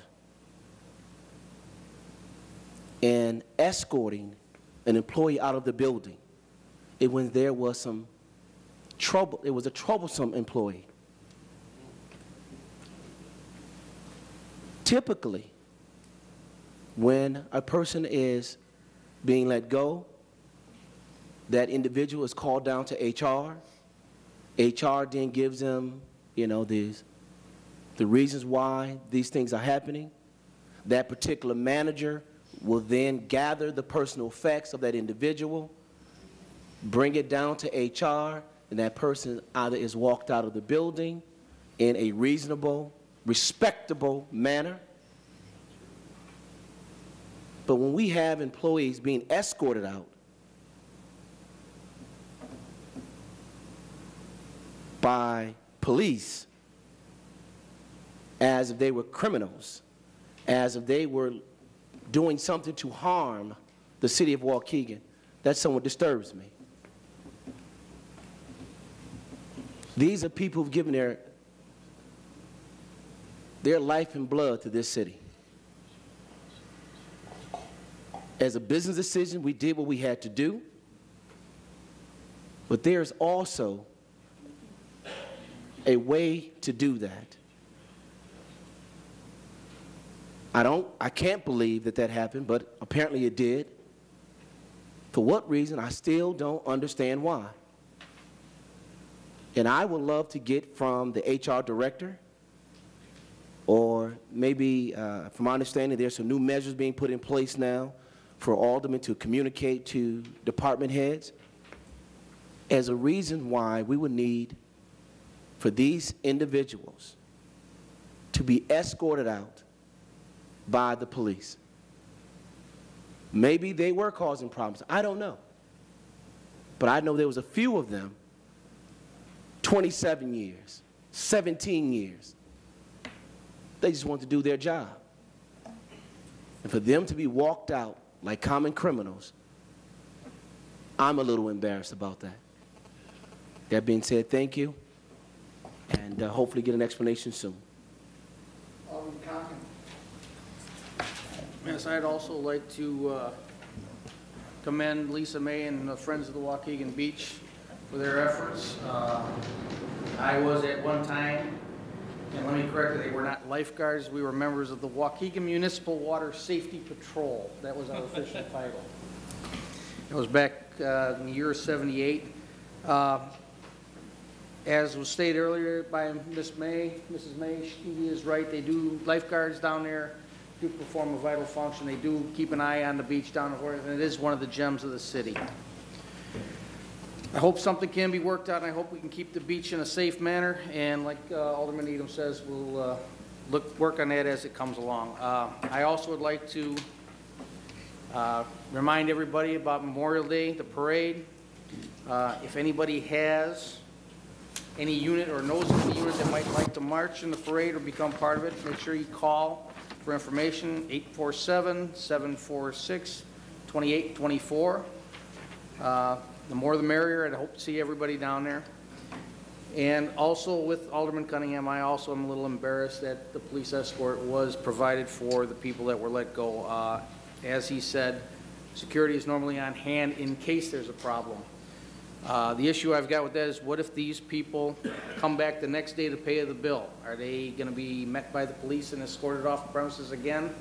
I would hope not. But these are people that live in the city and have worked for the city for years, and I feel that was a little bit unnecessary. And finally, I also disagree with the removal of the liquor from the convenience stores. The logic's a little flawed. I found your comments, Mayor, and I don't mean to be contradictory, but one of your statements was that we were sending the wrong message by selling beer at a gas station. Well, that doesn't prevent anybody from driving to a liquor store and driving away with a six-pack of beer.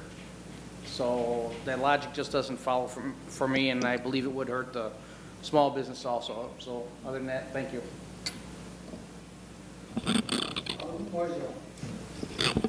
After that financial report, I was doing some thinking, and if you think about everything that's successful, whether it's a company or a sports team or a business or a small business or a school system or a town or a city,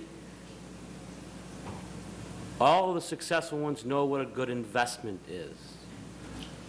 And we in Waukegan have not done a very good job of knowing what an investment is and how to invest to make it grow. We need to get that type of mindset. The beach is one of them.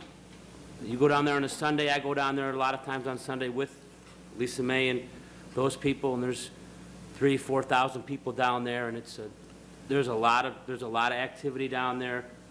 Every time I've been down there, it's safe, it's fun. There's been no shenanigans when I've been down there. But that's an investment. We keep talking about destination points, the Genesee Theater, you know, other places here and there. Well, the Waukegan Beach is a destination point.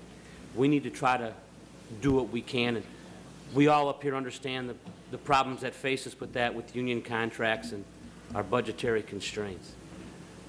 But the point I'm trying to get across to all of this, and I've heard all the aldermen talk, is we have to start to understand what a good investment is. Tina talked about our assets, and we don't reinvest back into our capital. That starts to fall apart. We haven't reinvested in the city. We far too long have put our finger in the dam to try to plug holes instead of try to invest. We have to get an investment strategy in the city of Waukegan in everything we do, so that we're not always chasing our tail trying to make things right. So we need to get an investment strategy in everything we do, so that when we're gone, our kids will still have that investment. It won't go to pot. Thanks.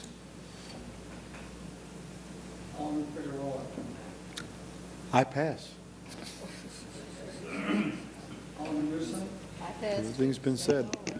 Can't add to it. Yes. No, I'm not going to pass. I have a few things to say. Number, I'm going to revisit the liquor license. I support Alderman Larson's views in regards to the liquor license. I think when a person's had it all those years, you just don't yank it. The gas stations that have liquor license right now, they've made an investment in coolers and so forth. You don't want to give any more? Fine. But let the status quo be. I think you get one, you're doing it safely, you're doing it wisely, let it alone. Don't want to issue any more? Fine. The beach, boy, oh boy, that is a great destination point. It really is. We have one of the finest beaches on the North Shore. I was privileged to get a little, my buddy took me fishing yesterday. We left the Lake Forest Harbor. You can't get on that Lake Forest beach. You guys, you can't park anywhere out there without a special expensive vehicle sticker. You can't even get on it. Now, Lake Bluff, you don't do much better either. But Waukegan, you got a little money, we'll let you come on. And it's a great destination point. I've seen down there when Hewitt was managing it, And somehow, I do hope we can resolve the getting the beach cleaned up and keeping it open as a destination point. It's a great asset. I never would turn it over to the Park District as an alderman. I think it's too great of assets for us. And as far as charging, I think that's okay. They ought to pay a little bit as they come in by the car and help maintain the beach. But again, on the liquor license, I think if you don't want to issue anymore, fine. But those people that made an investment and they're doing it okay, leave Sleeping Giants alone. And as far as driving there, I think someone else says, hell, everybody drives everywhere now. I mean, it's just a fact of life. Our financial presentation tonight, I want to thank Tina and all the work that she's done there, getting things resolved, and I appreciate what you're doing, the auditor's work too. I think we got a good knowledge now of where we are and we're going forward, and we're all in this together to make a better Waukegan, and that's my comments. Thank you, Your Honor. You're welcome. I have something I'd like to add here, if you don't mind, real quickly before we go. And since the liquor license issue has become a topic of conversation and comment by most of the aldermen, one of the things that concerns me is the fact that you refer to the investment that has been made in the businesses, the coolers and that sort of thing that they've got on location. And I believe we have between 6 to 8 gas station mini-marts that sell beer and wine out of a total in this city of probably 30, 40 in that area, as well as other mini-marts that don't have liquor licenses. The thing that I'm a little curious about is the issue of fundamental fairness then. What we're doing is we're telling a specific small group of individuals that we are conferring upon you an advantage over all the other people that own businesses in the city of Waukegan that are small business owners, that have learned to adapt, to adopt, to make their ends meet without the sale of alcohol in their gas stations. It's something I think that needs to be considered. I've asked Alderman Figueroa to take it to his committee. It's his prerogative whether he does or doesn't. I can bring it as mayor and put it on the agenda, but I'd rather do this through the committee process and have it up or down that way. That's how it works, and I understand that. But remember that it is a small group of individual business owners in this city that are given a great advantage over the rest. And I would encourage those gas station owners and mini-mart owners out throughout the city of Waukegan to come to the next council meeting and speak and explain on their own behalf how it is that they manage their stations and manage to make a profit without the sale of alcohol at their locations. Now, it was stated that, and I, again, won't go specific, but it was stated by some that they were misrepresented, their comments were misrepresented in the newspaper, and that may very well be. But everybody sitting up here at this dais knows that over a year ago when we first met following the election, and we had our conversations, whether it was the Paragon or it was the Sunset House or wherever it might be, that I said at that time that one of my goals was to take alcohol sales out of gas stations. And since then I've had the conversation with many of you as well. And I have to say that what I'm hearing up here tonight is directly opposite of what the conversations that we held earlier had as part of them. And that is everybody's prerogative to change their mind. And that's understood. But I brought this forward based on those conversations that we had earlier. I cannot speak to Mr. Whitmore's situation because of what appears to be pending litigation. So I will not speak directly and specifically to that this evening. There are hearings to come and procedures to follow, and we will see where they lead to. As a liquor commissioner, it's my duty to go through the hearing process when it's requested. We then pass on our findings to the state, and we will move forward.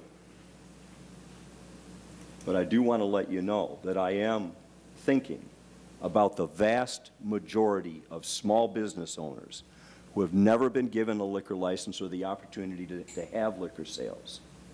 And I guess the question might be, why not expand it to everybody? If it's good for 6 or 8, why not give it to everybody then? And then you have an egalitarian situation where everybody fights on an even and fair battlefield.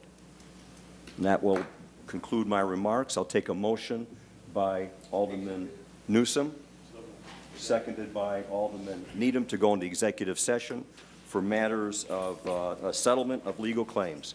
Roll call. Alderman Needham, Alderman Larson, Alderman Rivera, Alderman Cunningham, Alderman Conken, Alderman Moiseo, Alderman Figueroa, Alderman Newsom, Alderman Tempest. Let's take a 5-minute recess before going into executive session.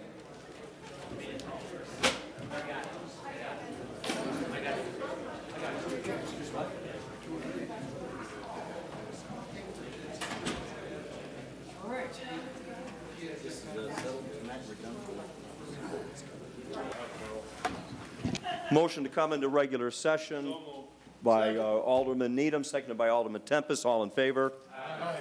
All ayes have it.